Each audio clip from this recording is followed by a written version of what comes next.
अस्सलामुअलैकुम, सुबह बखैर, good morning. आप देख रहे हैं रोही एट 10। मैं हूं आपकी होस्ट महाजुबीन आबिद। उम्मीद करती हूं कि आप तमाम लोग जो देख रहे हैं, जो सुन रहे हैं, सभी ठीक ठाक होंगे, खैरियत से होंगे, बदलते मौसम को, जिंदगी को भरपूर तरीके से एंजॉय कर रहे होंगे। कल का दिन आपका अच्छा गुजरा होगा, आज का दिन जो है वो शुरू हो चुका है और आपने एक ढेर सारे प्लान किए होंगे कि हमने ये करना है, ये नहीं करना, गोल सेट किए होंगे और गोल्स को अचीव करने की स्ट्रगल, कोशिश, उसका भी आगाज हो चुका होगा। थोड़ा सा गला खराब है लेकिन कोई बात नहीं, जिंदगी नहीं रुकती, काम नहीं रुकता, काम चलता रहता है और मुख्तलिफ चीजों में अपने आप को एंगेज करना होता है ताकि एक हेल्दी रूटीन अपना सकें और अपने आप को हेल्दी रखने की पूरी कोशिश कर सकें।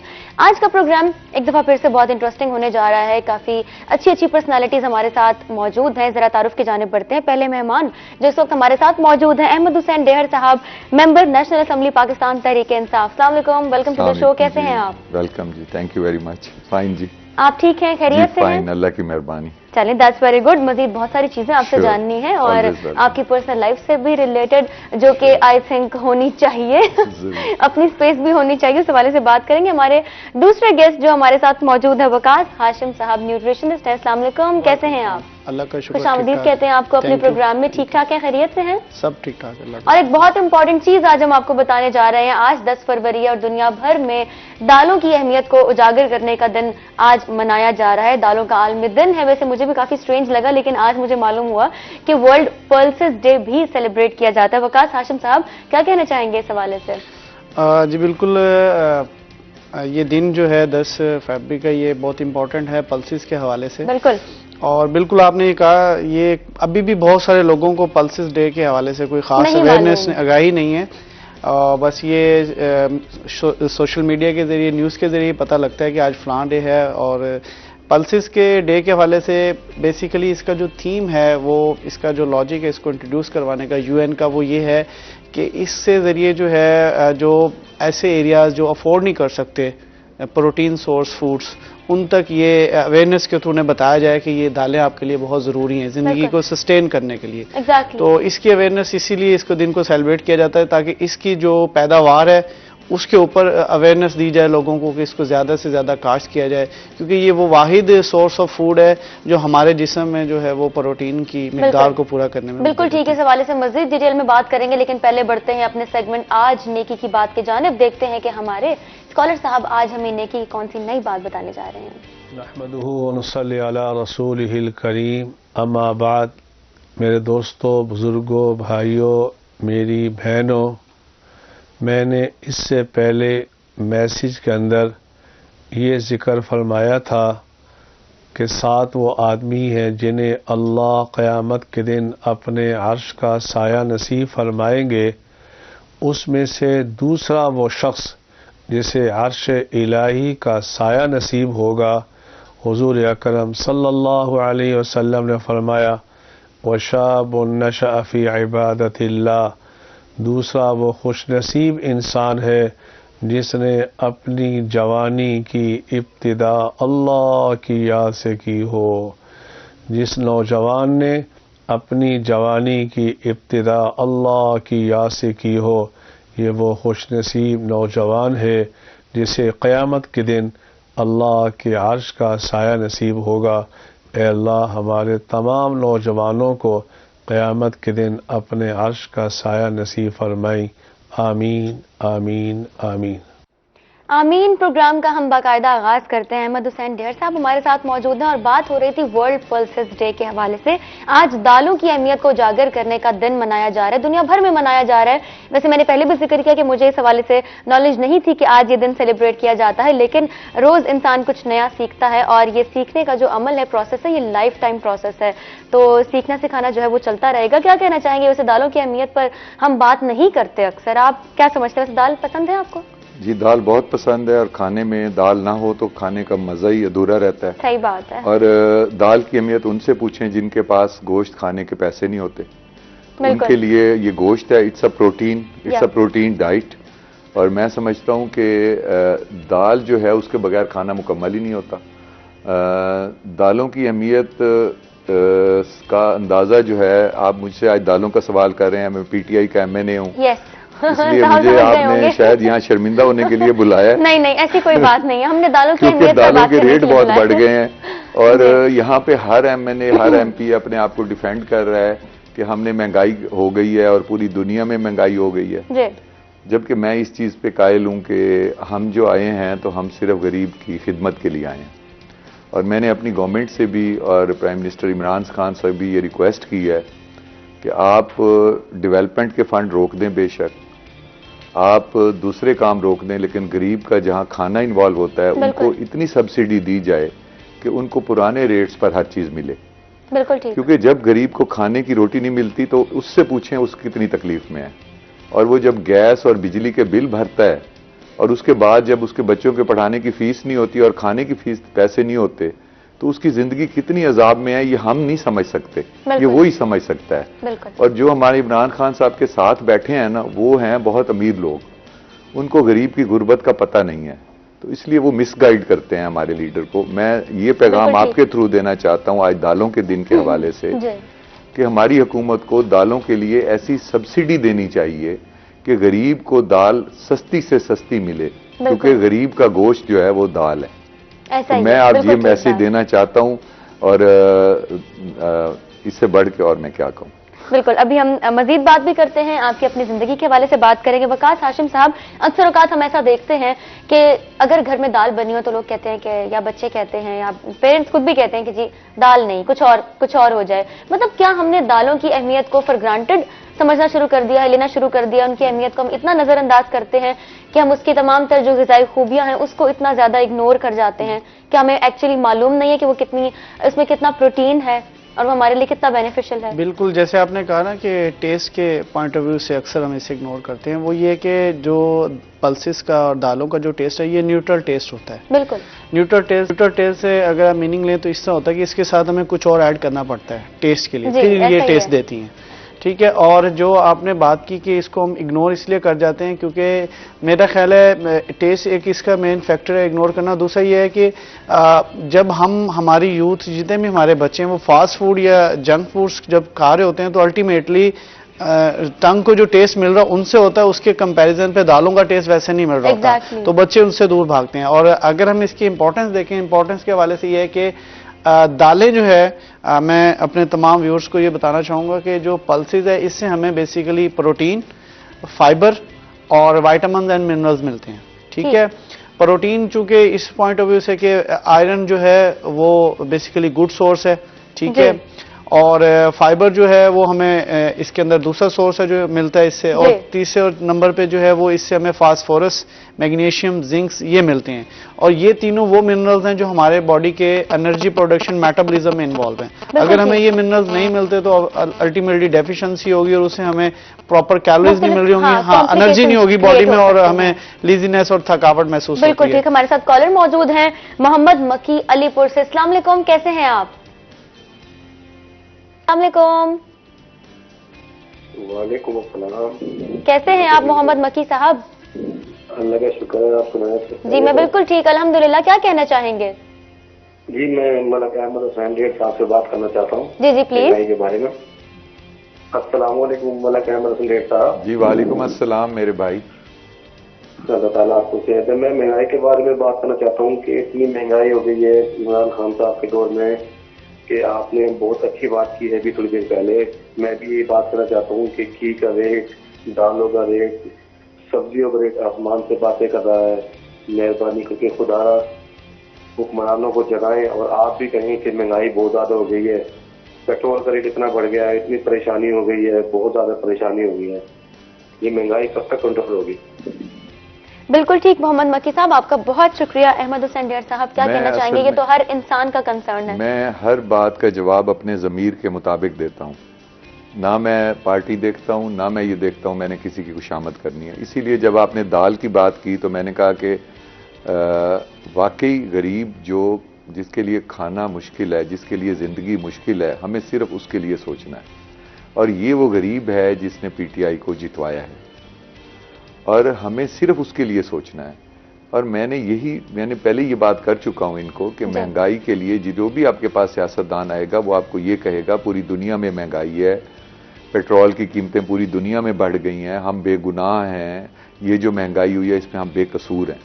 मैं इसमें डिफरेंट राय रखता हूं। मैं ये कहता हूं कि we are responsible for those unattended people जिनका कोई साइन नहीं है सर का।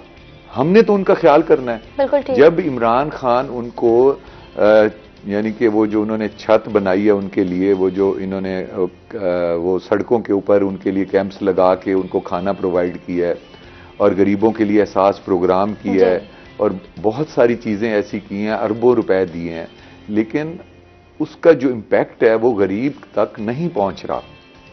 और जो उनके साथ बैठे हैं वो कह रहे हैं सब ठीक है। मैंने प्राइम मिनिस्टर से बात की है, मैंने हर फोरम पे बात की है कि गरीब के लिए सबसे पहले सब्सिडी देके उसकी दाल सस्ती करें, उसका आटा सस्ता करें, उसका घी सस्ता करें, जो उसका रोटी है, जो उसका खाना है, और उसके लिए आप डेवलपमेंट कम कर दें, उसके लिए प्रोजेक्ट्स कम कर दें, उसके लिए कहीं से भी पैसा कम निकाल के गरीब के लिए एक्स्ट्राऑर्डिनरी सहूलतें उसको देनी चाहिए। बिल्कुल ठीक। इसलिए कि हमने नून लीग और पीपल्स पार्टी से हट के जब हुकूमत ली थी तो इसलिए ली थी कि इस गरीब को हमने सुख देना है। Exactly, अगर हम उस गरीब को सुख नहीं दे सकते और हम ये कहते हैं कि जी बहुत सारे मोटरसाइकिल बन रहे हैं, बहुत सारी गाड़ियां आ रही हैं, तरक्की हो रही है, लेकिन अगर गरीब भूखा मर रहा है तो हम कैसे सेटिस्फाइड हो सकते हैं? बिल्कुल। इसलिए इमरान खान जैसा लीडर मैंने इस दुनिया में नहीं देखा, उन जैसा वजीर आजम नहीं देखा। He is an honest man. But जो लोग उन्हें मिसगाइड करते हैं वो ये नहीं बताते कि गरीब भूखा मर रहा है। हमें गरीब को सुख देना है और उसके लिए मैंने एक झंडा उठाया हुआ है कि मैं हर फोरम पे हक की बात करता हूं कि हमें गरीब की भूख के बारे में सोचना चाहिए। हमें ये नहीं सोचना चाहिए कि अमीर अमीर से अमीर तर बन जाए और गरीब गरीब से गरीब तर बन जाए। तो क्या इमरान खान साहब के सामने सारी सिचुएशन नहीं है? क्या वो नहीं देख रहे? देखें, यहां माफियाज हैं जो काम कर रहे हैं। माफियाज को जब तक आप सजा नहीं देंगे, उन्हें टारगेट नहीं करेंगे, उनके लिए एक्शंस नहीं लेंगे, उस वक्त तक ये मामला ठीक नहीं हो सकते। तो कमी कहां पर है? कमी यहां पर है कि हमारे यहां सजा का निजाम ठीक नहीं है, हमारे यहां अदलिया का निजाम सही नहीं है, इंसाफ का निजाम ठीक नहीं है। यहां पे एक गरीब की 2 कनाल जमीन उतर जाती है और वो लैंड रिकॉर्ड सेंटर नहीं जाता, उसके ऊपर 7-7 महीने पर्चा नहीं होता। यहां पे झूठे पर्चे हो जाते हैं, कोई पूछने वाला नहीं है। यहां पे डकैतों और चोरों को दिन दिहाड़े छुड़वा दिया जाता है और उनकी सपोर्ट सियासतदान करते हैं, उनके पीछे सियासतदान खड़े होते हैं।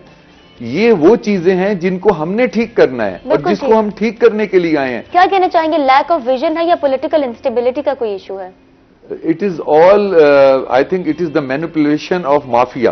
कि माफिया इतने स्ट्रांग हो चुके हैं कि वो ब्यूरोक्रेसी में भी मौजूद हैं, वो पुलिस में मौजूद हैं, वो लैंड रिकॉर्ड सेंटर्स में मौजूद हैं, वो घर कर गए हैं। अब मैं आपको बताऊं, मैं अपने हलके में 3 माफियाज पे काम कर रहा हूं।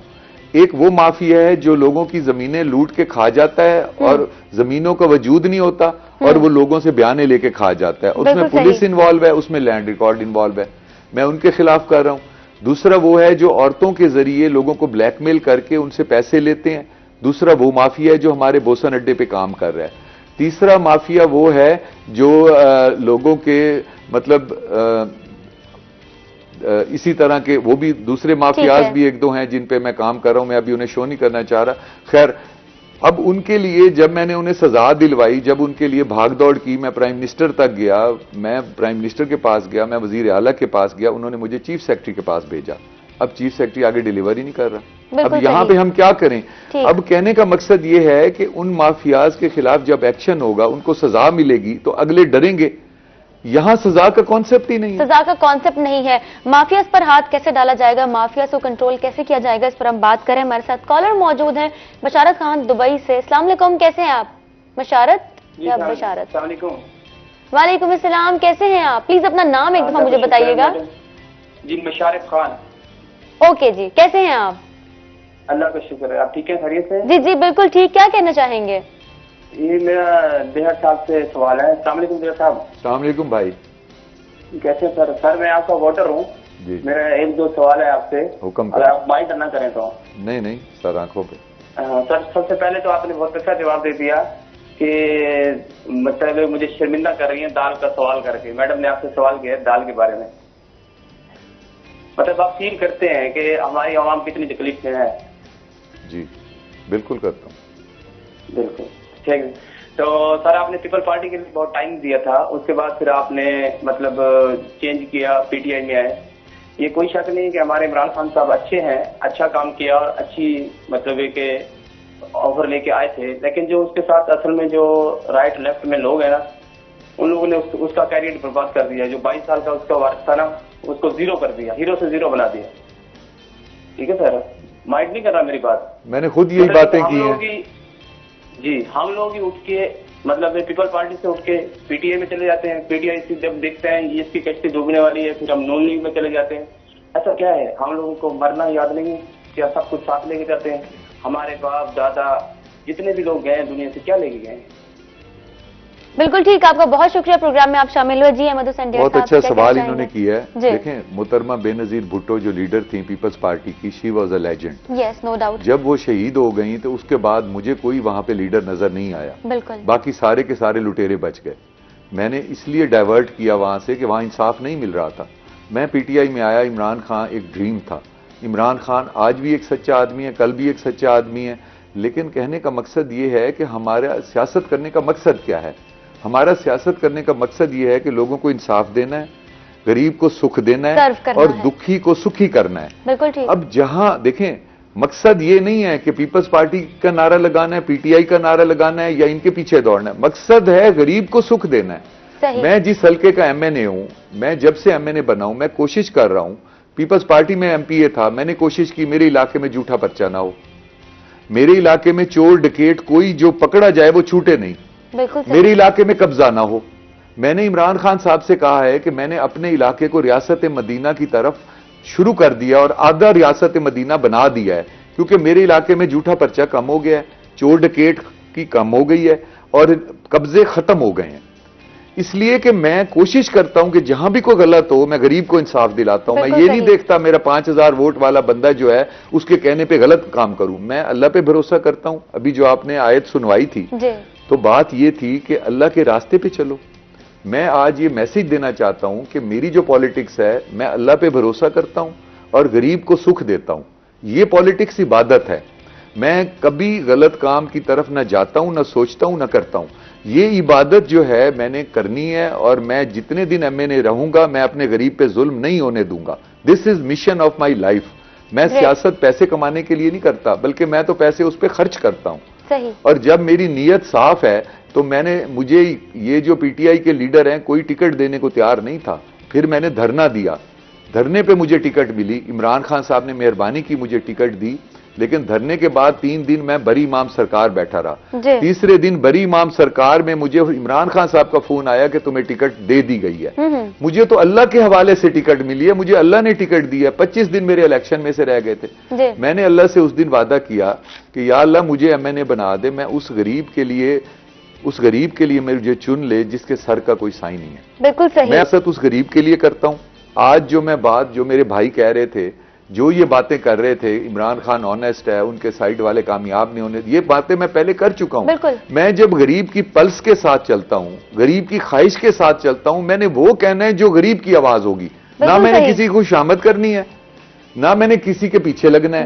मैंने गरीब को सुख देना है, and that is my politics and that is my mission of life. हमारे साथ वकास हाशिम साहब भी मौजूद है, न्यूट्रिशनिस्ट हैं। दालों की अहमियत के हवाले से बात हो रही है, मुख्तलिफ डिजीजेस की, मुख्तलिफ कॉम्प्लिकेशंस की। जब हम बात करते हैं, आप क्या कहेंगे कि किन किन डिजीजेस से, किन किन बीमारियों से दालें हमें बचा सकती हैं? इसमें सबसे पहले ये कि जितनी भी मोटापे की वजह से जो है, ओबेसिटी की वजह से जो बीमारी है, उससे हम बच सकते हैं, क्योंकि इसमें जो फाइबर है और इसकी कम कैलोरीज बॉडी को प्रोवाइड करना, फिर इसमें कोलेस्ट्रॉल नहीं है पल्सिस में, ठीक है। इस वजह से हम दिल की बीमारियों से इससे बच सकते हैं, मोटापे से बच सकते हैं। इसके अलावा इसमें जो एक बहुत इंपॉर्टेंट विटामिन है फोलेट, आपने सुना होगा, वो इसमें मौजूद होता है, जिसकी वजह से ये होता है कि जो प्रेग्नेंट वुमेन्स होती हैं, अगर वो दालें रेगुलरली इस्तेमाल करें तो उनमें फोलेट की डेफिशिएंसी कम होगी। अगर फोलेट की डेफिशिएंसी हो जाए तो उसमें आपको पता होता है जो न्यूरल ट्यूब होती है जो बच्चे में डेवलप हो रही होती है उसमें डिफेक्ट्स हो सकते हैं। तो इस वजह से प्रेग्नेंट वुमेन के लिए भी ये मेरा मैसेज है कि वो पल्सेस को रेगुलरली इस्तेमाल करें। और अगर इसमें हम पोर्शन साइज की बात करें, अगर कोई पर्सन जो मुझे सुन रहे हैं वो डेली बेसिस पे इसे यूज करना चाह रहे हैं तो उनके लिए जो पोर्शन साइज होगा वो होता है तकरीबन 80 ग्राम्स जो है पल्सेस वो डेली बेसिस पे यूज कर सकते हैं। ठीक है, और वीकली अगर हो तो वो 3 से तकरीबन 2 से 3 कप पल्सेस बनते हैं, वीकली वो यूज कर सकते हैं। ठीक है, ये इसमें बेसिकली ज्यादा अगर सबसे इंपॉर्टेंट जो है वो कार्डियोवैस्कुलर डिजीज, दिल की बीमारियां और मोटापे से हमें ये बचा सकते हैं। जी बिल्कुल। ठीक है, इस हवाले से मजीद बात करते हैं, डिटेल में बात करने की पूरी कोशिश करेंगे। चलते हैं ब्रेक पर, आपने कहीं नहीं जाना, हमारे साथ रहिएगा।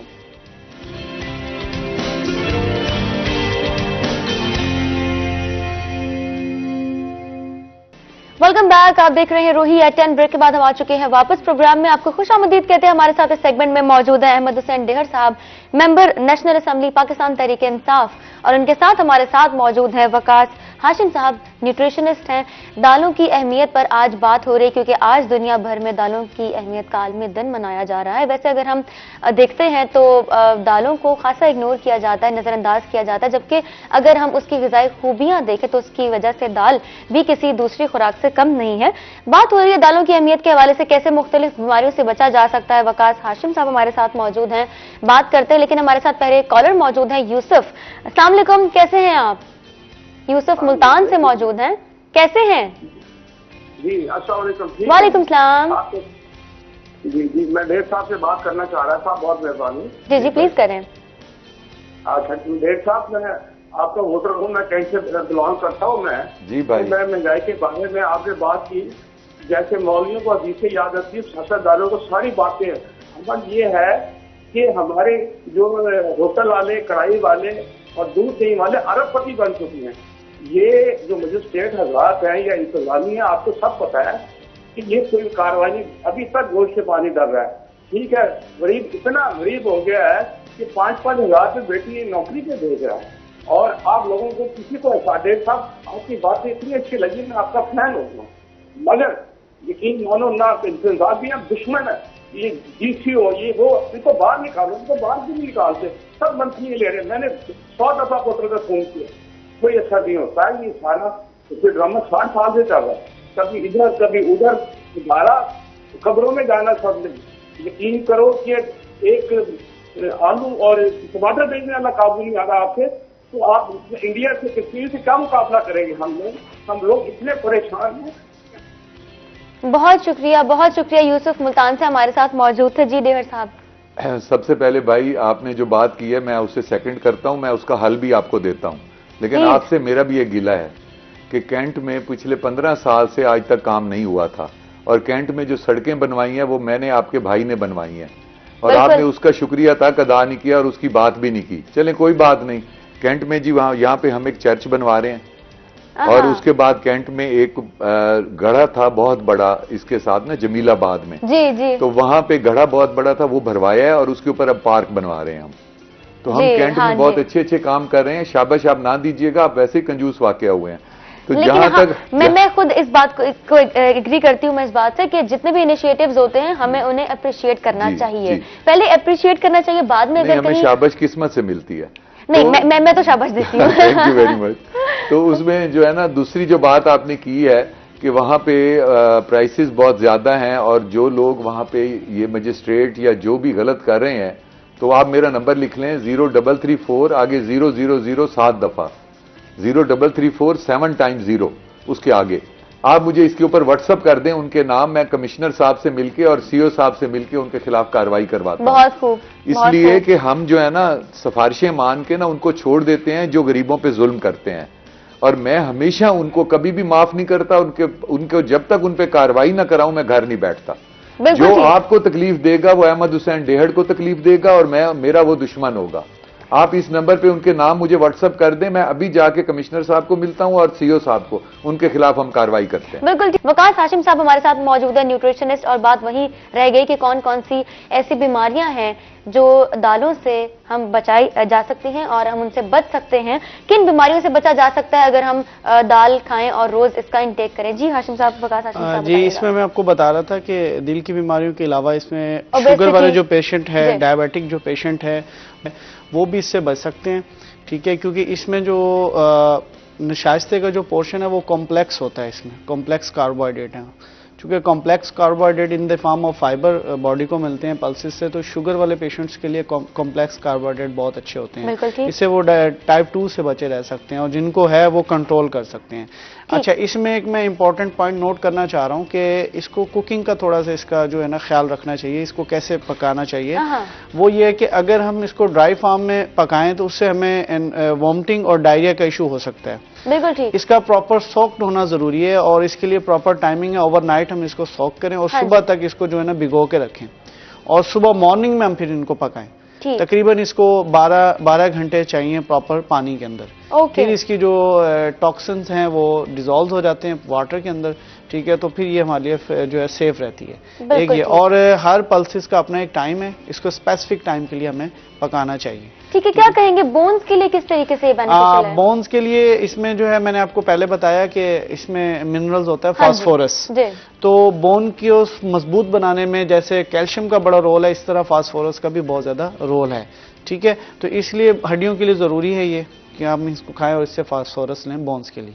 ठीक है, अगर कोई रोज इंटेक करना चाहे, रोज खाना चाहे, तो क्या ये नॉर्मल है, सही है? कोई बिल्कुल, इसका मैंने आपको बताया कि वीक का हमें तकरीबन 2 से 3 कप्स चाहिए होते हैं। इसके पूरी वीक की जो है इसकी इंटेक है वो 2 से 3 कप्स है। ठीक है, कुक फॉर्म में। अब डेली बेसिस पे मैंने आपको कहा है हम, अच्छा, ये जो पल्सेस हैं हम इनको वेजिटेबल सर्विंग में भी शामिल कर सकते हैं, क्योंकि अल्टीमेटली प्लांट सोर्स हमें ये मिलते हैं, तो हमें वेजिटेबल्स के उसमें भी सर्विंग्स में एडअप कर सकते हैं। डेली बेसिस पे इस्तेमाल करने में कोई हर्ज नहीं है। अगर आप जो पकाने वाला चम्मच होता है, बड़ा लार्ज स्पून जिसे हम कहते हैं, वो 2 से 3 डेली बेसिस आप ले सकते हैं खाने में। इसके डिफरेंट मेथड्स हैं यूज करने के, डिफरेंट प्रोडक्ट्स की फॉर्म में आप यूज कर सकते हैं। आप इसका सूप बना सकते हैं। ठीक है, अगर आप सूप नहीं, आप इसको जैसे बेक्ड फॉर्म में यूज कर सकते हैं। अमूमन हमारे यहाँ पे पंजाब में और पाकिस्तान में निम्को की फॉर्म में बहुत यूज होती है ये दाल, तो इस तरीके से हम यूज कर सकते हैं इसको। ठीक है, इसके अलावा एक और भी बड़ी अच्छी डिश यूज होती है, वो उबले हुए चावल और उसके साथ दाल चावल और जी दाल अचार भी। और ये तो एक प्रॉपर बिजनेस भी है और हर जगह पर ये सेल आउट होता है और बड़ा ही बहुत शौक से खाया जाता है। बहुत शौक से खाया। अब उसमें देखें, वो जैसे आपने अचार का जिक्र किया, तो ये अचार इसीलिए ऐड किया जाता है ताकि टेस्ट बनाया जाए। बिल्कुल। तो मेरा इसमें यह है कि एक तो सर ने जैसे कहा कि इसके रेट्स के कम करने के लिए हम कोशिश करते हैं। मैं ये कहना चाहूंगा रेट्स कम भी किए जाएं और इसकी पैदावार बढ़ाने के लिए अवेयरनेस भी लोगों को दी जाए। ये दो ऐसे स्टेप्स हैं जिसके जरिए मैं कहता हूं एक गरीब आदमी को हम एटलीस्ट गोश्त ना कहें तो मीट प्रोडक्ट तो दे सकते हैं। एग्जैक्टली, प्रोटीन डाइट तो दी जा सकती है। अहमद हुसैन डेर साहब, एक और काम का इजाफा हो चुका है कि अवेयरनेस क्रिएट करनी है। अब इस हवाले से काम कब होगा? किस चीज के अवेयरनेस? कि दालों की प्रोडक्शन के हवाले में इसके ऊपर काम हो रहा है। हमारे जो सेक्रेटरी एग्रीकल्चर हैं साकिब साहब, वो बहुत काम कर रहे हैं इसके ऊपर और दालों के ऊपर उन्होंने इसकी कोई नई वो किस्में भी ले आए हैं और उसकी प्रोडक्शन में भी काफी इजाफा हो चुका है। बहुत खूब। लेकिन हमारी बदनसीबी ये है कि जो हमारे सेक्रेटरीज हैं साउथ पंजाब के, उनको वो इख्तियारात नहीं दिए गए जो अपर पंजाब में हैं। तो अगर इनको आप फुली लिबरल कर दें, इनको फुली इंडिपेंडेंट कर दें और इनके डिसीजंस को उनके मातहत ना रखें, तो मैं ये समझता हूं कि जो यहाँ के सेक्रेटरीज इस वक्त बैठे हैं, वो इस वक्त एग्रीकल्चर पे उन्होंने यानी कपास के लिए एक ऐसा उन्होंने स्प्रे तैयार किया है जो कि हर्ब्स के ऊपर, हर्ब्स पे मुश्तमिल है और उसकी वजह से जो बाहर से हम मंगवाते थे उसमें मैं समझता हूँ 30% कमी हुई है। और ये ऐसी इनोवेशन है जिसको रजिस्टर्ड भी कर दिया गया है। ये पाकिस्तान में पहली दफा हुआ है, तो ये मैं सेक्रेटरी हेल्थ को मुबारकबाद देता हूँ। बिल्कुल। ऐसे ऐसे काम यहाँ पे वो हमारे यहाँ के सेक्रेटरी कर रहे हैं कि जो कि एक माइलस्टोन है हमारे लिए, लेकिन उनको बकअप इसलिए नहीं किया जाता कि हुकूमत आज भी पंजाब की है, आज भी वो तख्ते लाहौर जो है ना वो, अब देखें ना बहुत सारे ऐसे मसाइल है, मैं अगर शिकायत करूंगा तो कहेंगे ये अपनों की शिकायत करता है। मैं इसीलिए सबको अच्छा नहीं लगता कि मैं बातें सच्ची करता हूं। और मैंने वो बात करनी होती है जिसमें हमने गरीब को डिलीवर करना होता है। अगर यहाँ बैठ के हम सिर्फ खुशामद करें और गरीब को डिलीवर करने की बात ना करें तो सबसे बड़े मुनाफिक हम हैं। बिल्कुल ठीक। हमारे साथ कॉलर मौजूद है, एक और कॉलर अंसर अब्बास मुल्तान से। अस्सलाम वालेकुम, कैसे हैं आप? जी अल्हम्दुलिल्लाह ठीक ठाक, आप कैसे हैं? ठीक है, मैं बिल्कुल ठीक हूँ। क्या कहना चाहेंगे? मलिक साहब से मेरा सवाल है। जी जी। हमारा इलाका है बस्ती खोखरा। जी जी। तो वहाँ पर सीवरेज का बहुत ज्यादा मसला है। हम कई दफा मलिक कैसर साहब के पास भी गए थे इस मामले में, तो वो हमारा मसला हल नहीं हो रहा मलिक साहब। ठीक है जी, आपका बहुत शुक्रिया, आपने सवाल पेश किया। जी अहमद हुसैन। मैं बस्ती खोखरा हर हफ्ते वाले दिन, सैटरडे वाले दिन 11 बजे से 2 बजे तक वहां जाता हूं। ठीक। एक तो भाई आप मुझे वहां मिल लें। बस्ती खोखरा में सीवरेज के पाइप फेंकवा दिए गए हैं और काम जो है वो इसलिए रुक गया था कि मेरा एक काम नहीं रुका, मेरे बहुत सारे काम रोक दिए गए, क्योंकि जो यहाँ के मिनिस्टर है ना पीटीआई के, वो मुझे पसंद नहीं करते, तो मेरा जो भी काम होता है वो रोक दिया जाता है। तो भाई मैंने फंड अपना दे दिया है बस्ती खोखरा के लिए, मैंने वहां पे सोलिंग्स भी लगवाई हैं, वहां पे सीवरेज का काम भी हो रहा है, लेकिन चूंकि मेरा फंड रोक दिया जाता है और मेरे साथ ये सोतेली वाला सलूक करते हैं, तो मैं अभी कोशिश कर रहा हूं चीफ मिनिस्टर से मिलके ना अपने काम दोबारा से शुरू करवाने की कोशिश। ठीक है, एक क्वेश्चन जो कि बहुत इंपॉर्टेंट है, आपके हल्के में तरक्याती कामों के हवाले से अब क्या सिचुएशन है? मैं किस हवाले की बात करूं, किस एरिया की बात आप सूरज मैनी की सड़कों के हवाले से बात करें। मैं तरक्याती, देखें मुझे जो फंड मिला, मैंने ऐसे मंसूबे दिए हैं जो आज तक किसी एमए ने नहीं दिए। मसलन मैंने वेटर्निटी हॉस्पिटल्स बनाने के मंसूबे दिए, मैंने पार्क्स बनाने के मंसूबे दिए, मैंने कॉर्निया ट्रांसप्लांट के लिए इक्विपमेंट्स निश्तर में खरीद के देने के लिए अपना फंड दिया, मैंने आई बैंक के लिए फंड दिया, मैंने वॉइस कंट्रोल व्हील चेयर के लिए अपना फंड दिया है, मैंने ब्रेल प्रिंटिंग प्रेस लगाने के लिए अपना फंड दिया है, मैंने एक वाइट केन है जो अगर उसके ऊपर सेंसर लगा है वो ब्लाइंड लेके जाए ना तो वो दीवार आए या पानी आए तो वाइब्रेट करनी है करती, हम उसको मैन्युफैक्चर कर रहे हैं। तो इसके अलावा जो है मैंने सीवरेज के लिए फंड दिया है, रोड्स के लिए फंड दिया है, मैंने 1122 सेंटर हम 2 बना रहे हैं उसके लिए फंड दिया है। अब ये सारे फंड मैंने ऐसे दिए हैं और ये सारे इतने ऐसे काम है जिससे गरीबों को बहुत फायदा होगा। अच्छा, बहाने से मेरे काम रुकवा दिए जाते हैं क्योंकि शायद ये जो मिनिस्टर्स हैं ना उनको मैं पसंद नहीं आता और इंतजामिया को कह के मेरे काम रुकवा देते हैं। मैं एक मिसाल आपको देता हूं। अब सूरज म्यानी में, आप उस इलाके को शायद जानती हैं, सूरज म्यानी में कोई अरसा 15 साल से जो वहां पे रोड है जो मेन, वो नहीं बनी थी, नहीं बनी। वजीर आजम साहब वहां आए, वो नहीं बनवा सके। 3 दफा जो मिनिस्टर बोसन साहब बने उन्होंने भी नहीं बनवाया। जब मैं आया, चूंकि मैं my heart beats with the people, pulse of the people, मेरा दिल बहुत गरीबों के साथ, मैं उनसे बहुत प्यार करता हूं, मैं गरीबों की सड़कें और काम करवाता हूं। जबकि पिछले वजीर आजम और वजीर जो है ना वो बागों में मेटल रोड बनवाते थे, बागों आम के पौधों को मेटल रोड देते थे, गरीबों को सड़कें नहीं देते थे। 17 स्केल की नौकरियां बड़े बड़े जिम्मेदारों को देते थे, गरीबों को नहीं देते थे। मैं गरीबों के लिए काम करता हूं। अब सूरज म्यानी का रोड, मैंने हमारी कमिश्नर साहब के पास मीटिंग थी तो वासा ने वहां पे फंड मंजूर करवाया, तो उन्होंने कहा कि सीवरेज की पाइपलाइन पड़ी है, मैंने फंड दिया ना जब सीवरेज का वहां पे मेटल रोड का, तो उन्होंने कहा कि सीवरेज की एक लाइन पड़ी है, उसका पाइप पुराना खोल है, उसको तोड़ना पड़ेगा। तो उसको हम तोड़ेंगे तो फिर ये सड़क बनाएंगे। तो मैंने कहा उसके लिए फंड कहां से आएगा? उन्होंने कहा जी हमने वासा ने ये भेजा था और उसका फंड मंजूर हो गया है, तो ये हम तोड़ रहे हैं और इसके ऊपर आप सड़क का फंड दे दें। मैंने 9 करोड़ सड़क का फंड अपने फंड में से दे दिया, उसके टेंडर हो गए हैं, उसको अप्रूव हो गए हैं। अब इन्होंने जो मिनिस्टर है हमारे पीटीआई के, उन्होंने रोक दिया है वासा वालों को कि नीचे से पाइप ना तोड़ें, जब तक वो पाइप ना टूटे। अब वो पैसे भी रोड के मौजूद है, रोड नहीं बन रहा, काम रुक अब मेरे से दुश्मनी निकालने के लिए, मुझे फेल करने के लिए गरीबों से दुश्मनी निकाल रहे हैं, तो ये गरीब इनको कहां पसंद करेंगे? मैंने वजीर आजम साहब से बात की, मैंने कहा सर ये जो मिनिस्टर हैं यहाँ पे वो मुझे काम करने नहीं दे रहे। ठीक, आप यानी जब मैंने 9 करोड़ रोड की दे दी है और वहां पे ये हालत है सूरज म्यानी में कि जो दुकानदार वहां बैठे हैं वो मट्टी इतनी वहां उठती है, वो दमे के मरीज हो गए। आपने बहुत अच्छा किया कि आपने ये सिचुएशन हमारे सामने रखी। हमारे साथ मुझे अब दिल चाह रहा है कि जिस तरह मुझे ये फेल कर रहे हैं तो मैं कोई एहतजाज करूं, या क्या करूं, मुझे समझ नहीं आ रही कि गरीबों के कामों में रुकावटें डाल रहे हैं। पिछली मीटिंग कमिश्नर साहब के पास थी, वासा वालों को मैंने कहा कि यहां पे मीटिंग में मिनट्स ऑफ मीटिंग मौजूद हैं, जब आपने कहा कि हम नीचे वाला जो पाइप है, जो खाली पाइप पड़ा है और जिसको हमने तोड़ना है और उसके बाद सड़क बनानी है, उसका फंड भी आ गया है, हम काम भी कर रहे हैं। आपने किसके कहने पे इसे रोक दिया? अगर आपकी बात नहीं सुनी जा रही और आपको काम से रोका जा रहा है, तो फिर ये तो आपका राइट है कि आप एहतजाज करें, अपनी आवाज उठाएं। फिर मुझे कहते हैं ये हुकूमत के खिलाफ बोलता है। मैंने तो गरीब के लिए बोलना है। अभी हम ब्रेक पर चलते हैं, ब्रेक के बाद वापस आते हैं और जो गुफ्तगू चल रही है उसको जारी रखते हैं।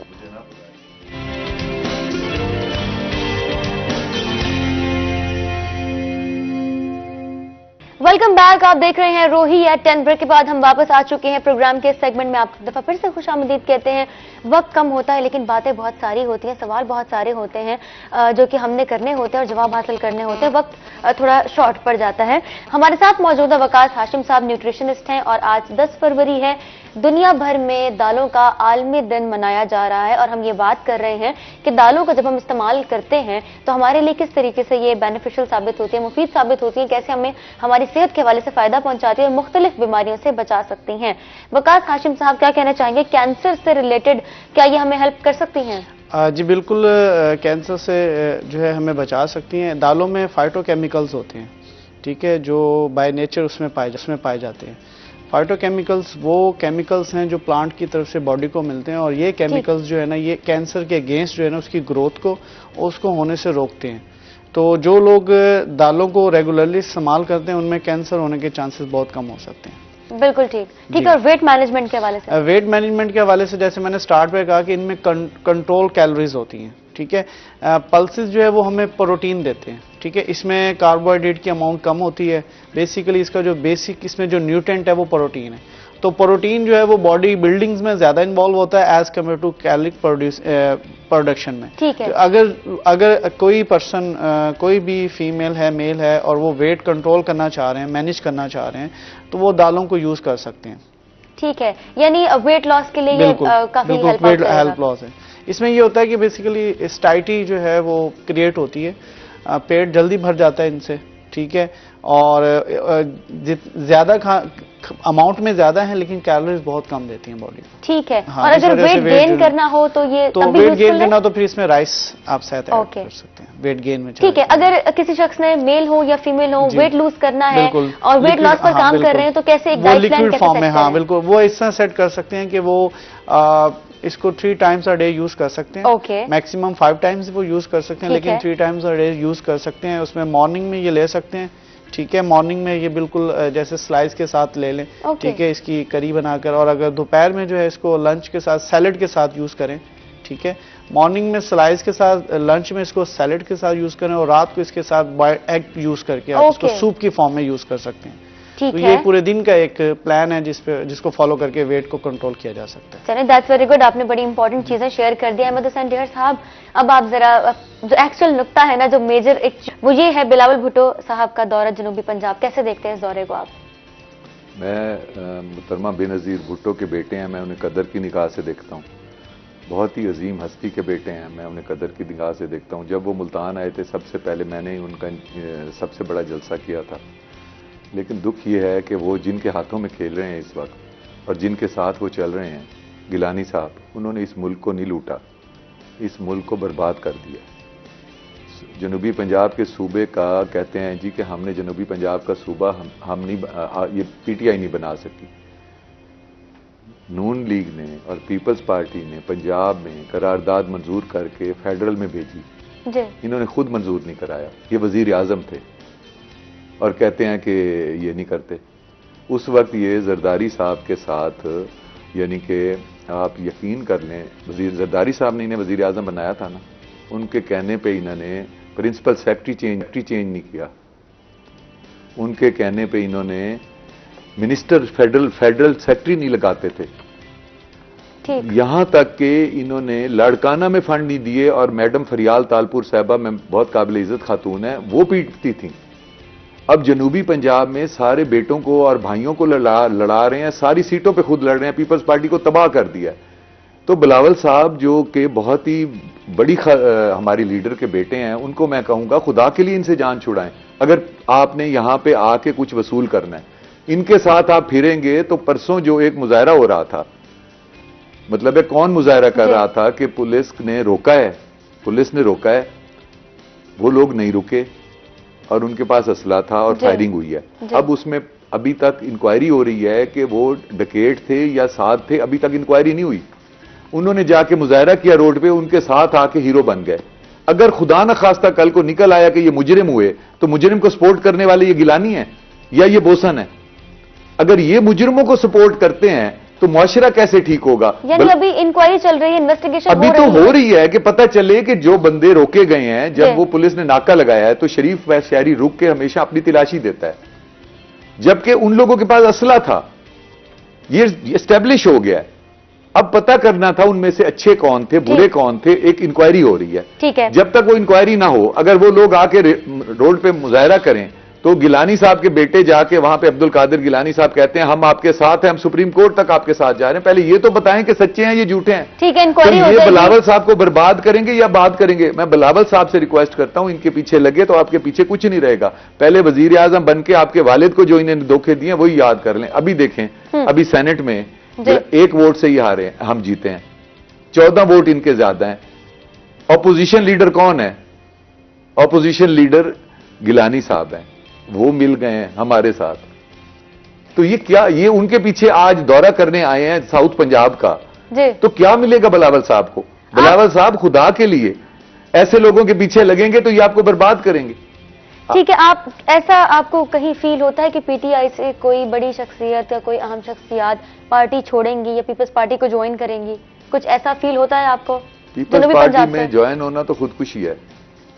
ये गिलानी जो खड़े हैं, गिलानी जो खड़े हैं, तो इनके होते हुए तो मेरा ख्याल है वैसे भी ये पार्टी को इन्होंने तबाह कर दिया, बर्बाद कर दिया है। एक बेटे को एक हल्के में लड़ा दिया, दूसरे को बेटे गिलानियों के बेटियों के लिए हल्के खत्म हो जाएं तो फिर कोई सोचे ना। बिलावल साहब का कहना है कि कुछ बड़ी शख्सियात जो है वो हमारे साथ पार्टी को ज्वाइन करने जा रही हैं। ये उनको यहाँ जो बड़ी शख्सियात हैं वो यूनियन काउंसिल लेवल के लोग होते हैं जिनको ये शामिल करवाते हैं हर दफा। ठीक। जब किसी दौर में बेनजीर होती थी तो उस वक्त बिलावल साहब आते थे, उस वक्त उसके बाद आते थे तो हजारों बंदे होते थे। अब 50-100 बंदे को इकट्ठा करके ये बिलावल साहब को घुमाते हैं। इस कैलिबर के हैं बिलावल साहब, ये तो बहुत अजीम वालदा के बेटे हैं और मैं उन्हें आज भी कदर की निगाह से देखता हूं। डायरेक्शन की और प्रॉपर गाइडेंस की हर मैदान में बड़ी जरूरत होती है, तो डायरेक्शन की कमी है। डायरेक्शन होनी चाहिए, प्रॉपर गाइडेंस होनी चाहिए, मिसगाइड नहीं करना चाहिए, मिसलीड नहीं करना चाहिए। लेकिन प्राइम मिनिस्टर तो प्राइम मिनिस्टर होता है ना, उसकी तो अपनी एक पोजीशन होती है, उसके पास तो विजन होता है। तो वो कैसे डिट्रैक हो सकते हैं अपने ही लोगों की बातों में आके? क्या वो खुद सिचुएशन नहीं देख सकते? अब जैसे इमरान खान साहब को खुद नहीं पता कि एक्चुअली पूरा जो माशरा है वो किस तरीके से अफेक्ट हो रहा है, कौन सा सेगमेंट है जो अफेक्ट हो रहा है, तो फिर कैसे लोग उनको मिसगाइड कर रहे हैं? मैं आपको एक मिसाल देता हूं। इमरान खान ने अरबों रुपया एहसास प्रोग्राम के थ्रू दिया, ठीक है, अरबों रुपया दिया और अरबों रुपया गरीबों को मिला जी।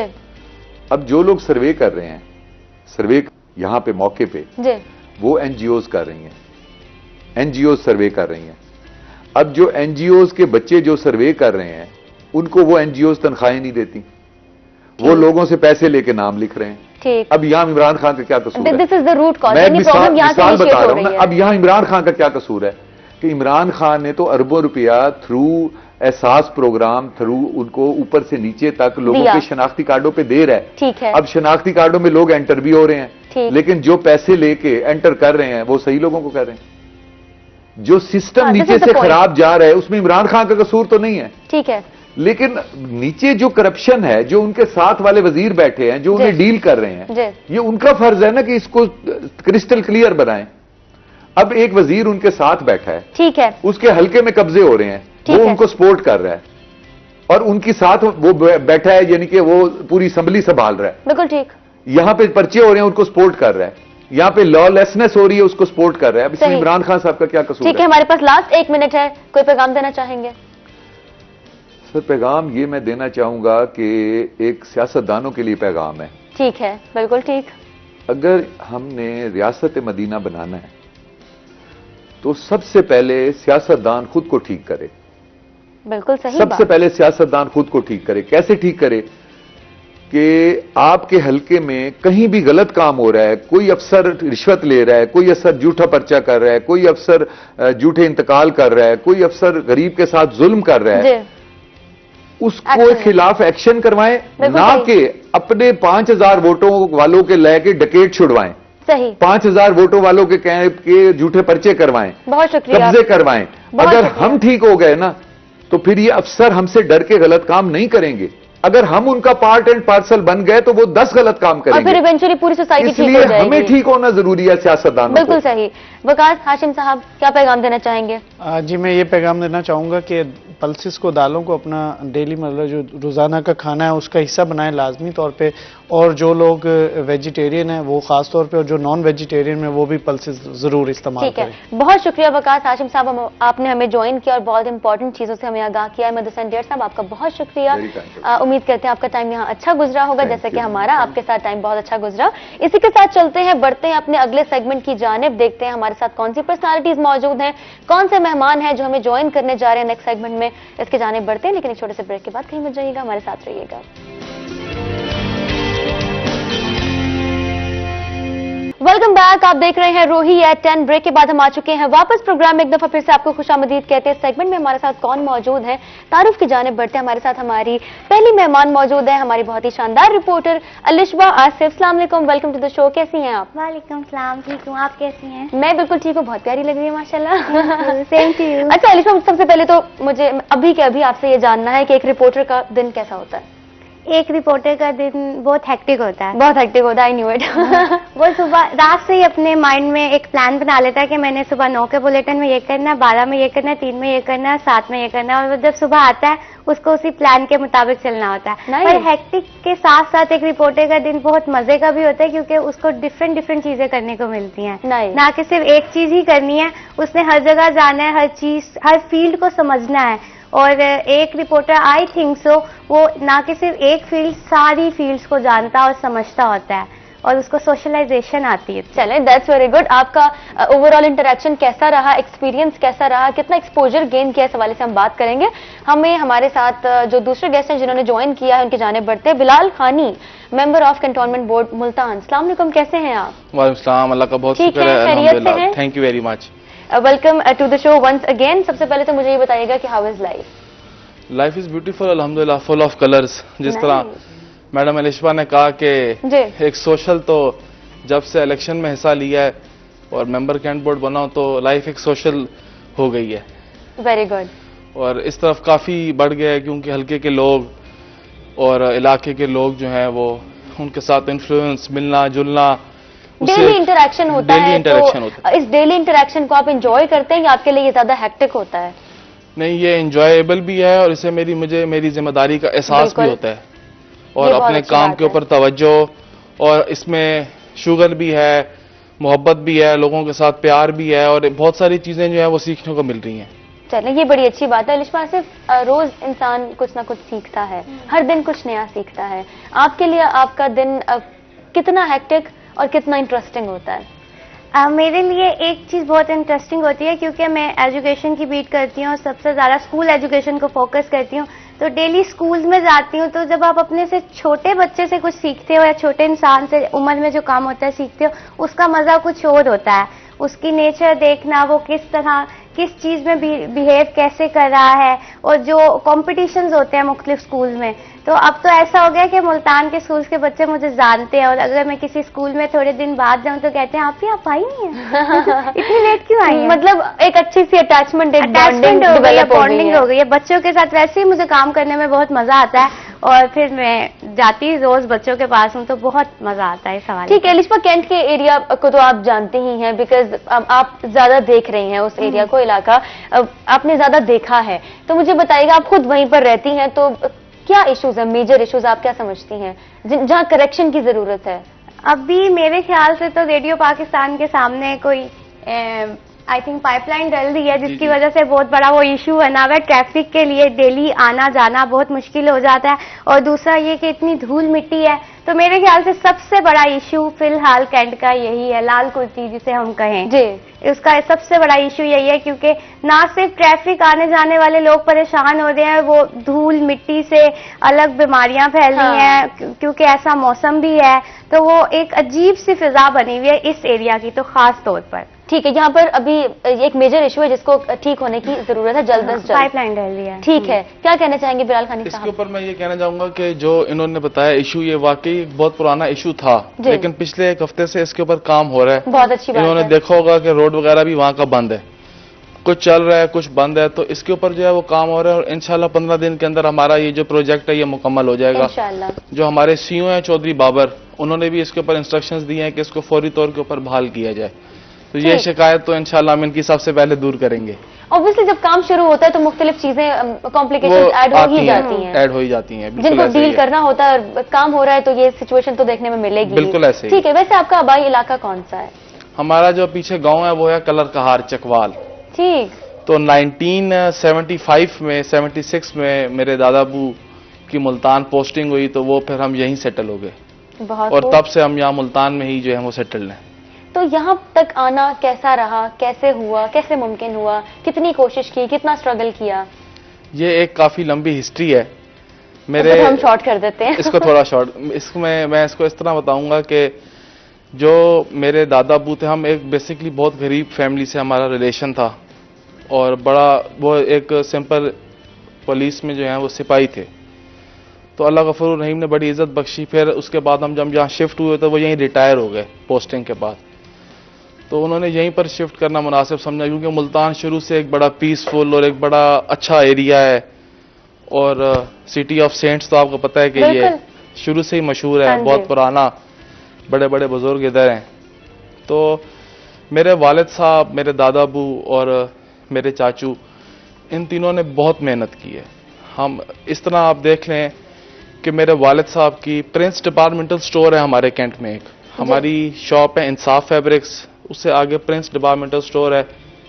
तो मेरे वालिद साहब और मेरे चाचू यहाँ पर समोसों और पकौड़ों की रेडी लगाते थे इन 1980s की बात आप कर लें।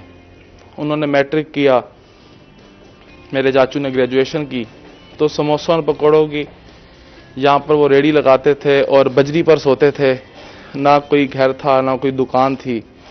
और आहिस्ता आहिस्ता जो है वो अल्लाह गफूर रहीम ने बड़ी हमारी मदद की। एक हमें छोटी सी इस तरह से दुकान मिली, तकरीबन उसका फ्रंट जो है वो 8 फुट बाय 10 फुट था, जो अब इंसाफ फैब्रिक्स है। तो माशाल्लाह वो इस तरह थी, उसके अंदर जो है वो हमें किसी ने कहा आप समोसे लगा लें, किसी ने कहा कुछ लगा लें। तो वो मेरे वालिद साहब के एक दोस्त हैं, उन्होंने कहा कि आप यहाँ पर कपड़े का काम शुरू करें। तो हमने वहाँ पर जो है कपड़ा लगाया, दुकान के बाहर छोटा सा एक स्टॉल रखा, अंदर कपड़ा लगाया, और वो अल्लाह मियाँ ने हमारी बड़ी मदद की और आहिस्ता आहिस्ता जो है अल्हम्दुलिल्लाह बहुत बड़ा होता गया माशाल्लाह। उसके बाद 1998 में मेरे वालिद साहब ने कैंटोनमेंट बोर्ड का इलेक्शन लड़ा। इलेक्शन लड़ने के बाद वो वाइस प्रेसिडेंट मुल्तान मुंतखब हुए, और उन्होंने भी जिस तरह आज एक मेरी चाहत है कि मैं अपने हलके में काम करवाऊं, उस टाइम उनके अंदर भी बड़ी चाहत थी और उन्होंने अपने हलके में बड़ा काम करवाया, और वो हर वक्त हलके के लोगों में रहना पसंद करते थे। बहुत खूब। सोशल इंटरेक्शन वैसे बहुत मैटर करता है, आपका डेली का इंटरेक्शन आवाम के साथ, लोगों के साथ बॉन्डिंग आई थिंक एक मेजर फैक्टर होता है जो आपके काम को आसान बनाता है, आपकी लाइफ को ऑटोमेटिकली आसान कर देता है। वैसे हर इंसान की लाइफ में कुछ गोल्स होते हैं जो हम सेट करते हैं कि जी हमने ये टारगेट्स हैं, हमारे ये गोल्स हैं, हमने इनको अचीव करना है। आपके क्या गोल्स हैं लाइफ में, क्या अचीव करना है, मजीद आगे क्या करना है, कहाँ बढ़ना है? सबसे पहले तो अल्हम्दुलिल्लाह जब मैंने अपनी ग्रेजुएशन मुकम्मल की तो उसके बाद एक थोड़ा सा फेस आया 2011-12 में कि मेरे वालिद साहब और मेरे चाचू की अलहदगी हुई। फिर उसमें हमने बड़ा मुश्किल सरवाइव किया, बहुत चीज़ें देखी। ये पार्ट ऑफ लाइफ है जी। ये तो होता रहता है, ज़िंदगी के हिस्से हैं। तो वो एक 4-5 साल हमने एक बड़े अपने तकलीफ़ के गुजारे। फिर अल्हम्दुलिल्लाह अल्लाह का बड़ा शुक्र है, बड़ा अच्छा सिस्टम सेट होता गया। अल्लाह मियाँ ने जो है वो राय हमवार कर दी। उसके बाद ये मौका आया तो मेरे वालिद साहब ने कहा कि बेटा मेरी ख्वाहिश है कि आप यहाँ से इलेक्शन लड़ें, और मुझे बिठाया और साथ ये शर्त भी रखी कि आप मुझसे ये वादा भी करेंगे कि आप लोगों की खिदमत और किसी की ख्वाहिशात में पूरा नहीं उतर सकते, लेकिन ज़रूरियात पर जो उनके मसले मसाइल हैं इसके ऊपर आप पूरे तरीके से उनकी मदद करेंगे।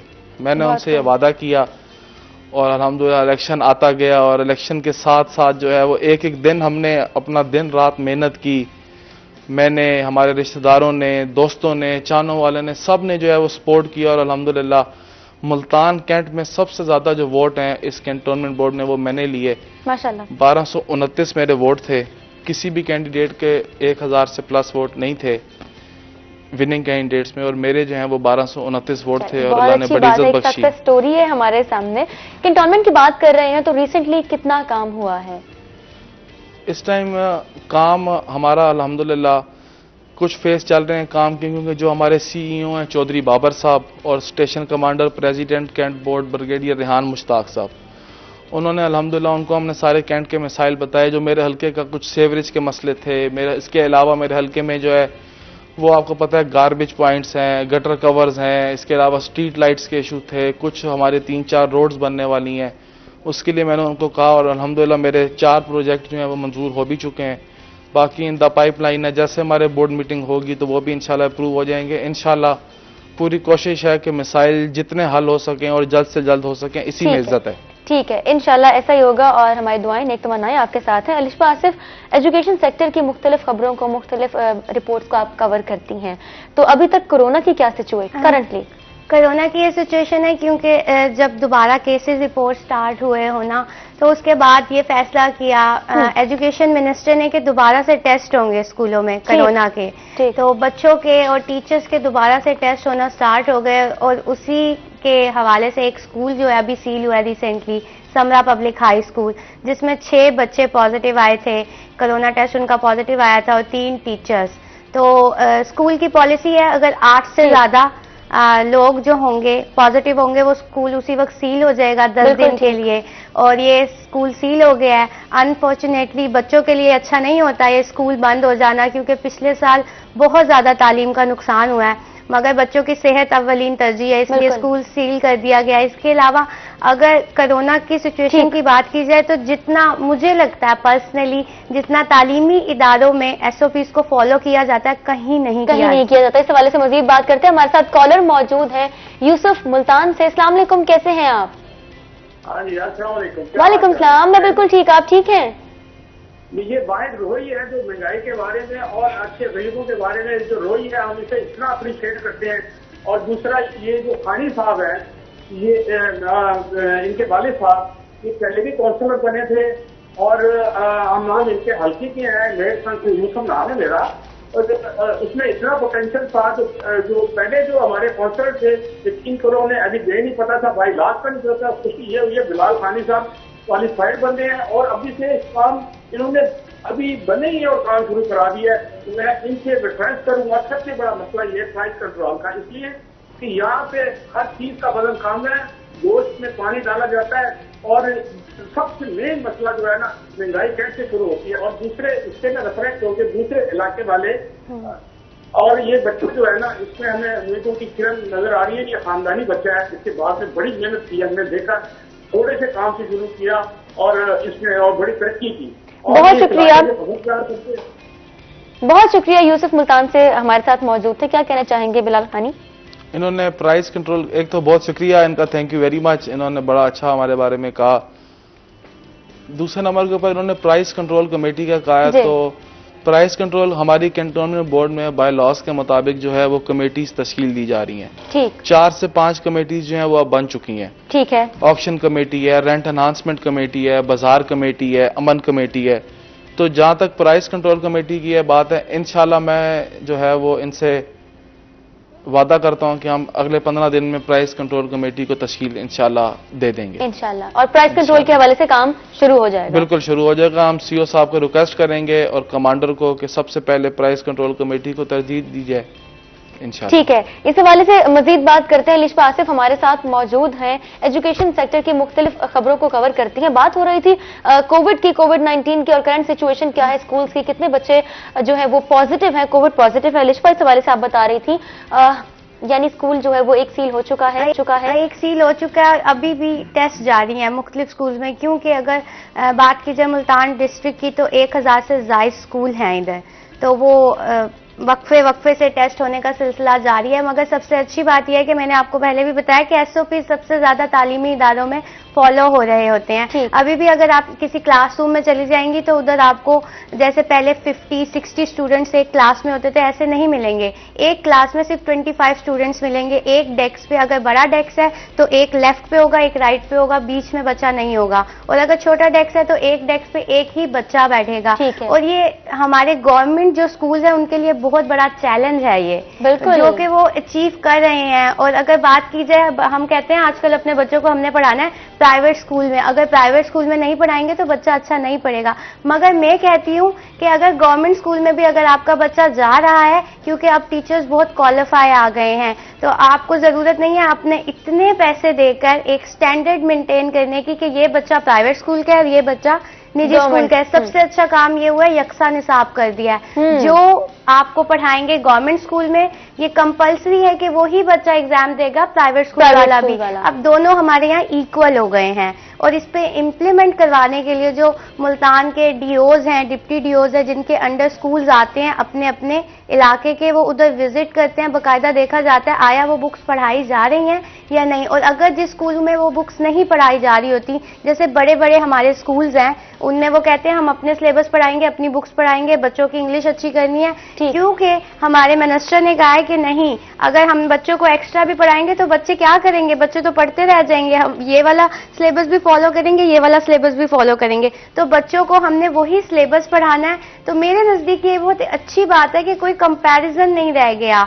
बच्चों के नजदीक भी होता है कि हम तो ऐसे हैं, एक हो जाता था, मगर अब कॉम्पिटिशन्स हो रहे हैं सेम लेवल पे। अगर आप सेम बुक्स पढ़ोगे तो आप सेम चीजों में आगे बढ़ोगे, और वही कंपटीशन करवा रहे हैं। जो प्राइवेट स्कूल्स के बच्चे आगे जाके कंपटीशन में हिस्सा लेंगे, इसी तरह जो सरकारी स्कूल के बच्चे हैं वो भी इसी तरह आगे जाके हिस्सा लेंगे। और सबसे अच्छी बात यह है कि एक नया प्रोजेक्ट स्टार्ट करवाया है एजुकेशन डिपार्टमेंट की जानिब से, जो कि जिसे एहसास प्रोग्राम का नाम दिया गया है। उसमें जो बच्चे, क्योंकि हम जितनी बात करें ना हम चाइल्ड लेबर को रोक लेंगे, हम नहीं रोक सकते, हम नहीं रोक सकते। इवन कि मैं कहती हूँ हमारे अपने घरों में, हमें अपने घर से स्टार्ट करना चाहिए। हमारे अपने घरों में एक एक बच्चा काम कर रहा होता है और हम बाहर जाके चाइल्ड लेबर की बात कर रहे हैं, तो आपने बच्चा क्यों रखा हुआ है? अपने घर में काम करवाने के लिए।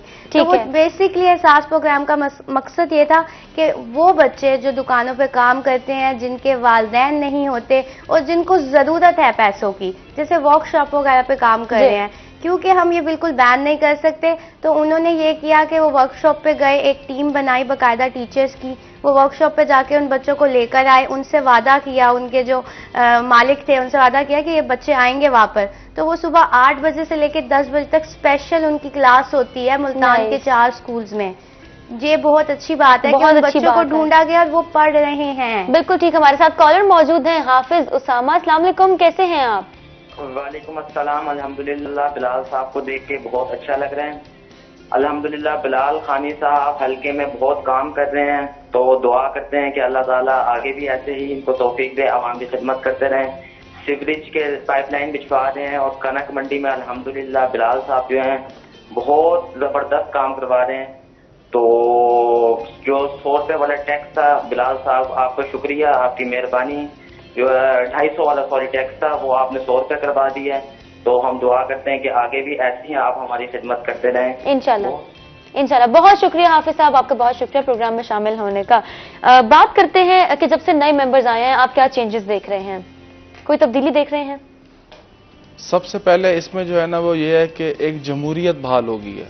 जमहूरियत बहाल इस तरह से हो गई कि पहले बोर्ड डिसॉल्व थे, मेंबर्स नहीं थे, इलेक्शन जो है वतन जो है वो तकरीबन 1 साल बोर्ड मेंबर्स के बगैर चलता रहा है। तो मेंबर्स के आने से ये है कि लोगों के इलाका मकीनों के मिसाइल जो हैं वो सुने जाते हैं, हल होते हैं।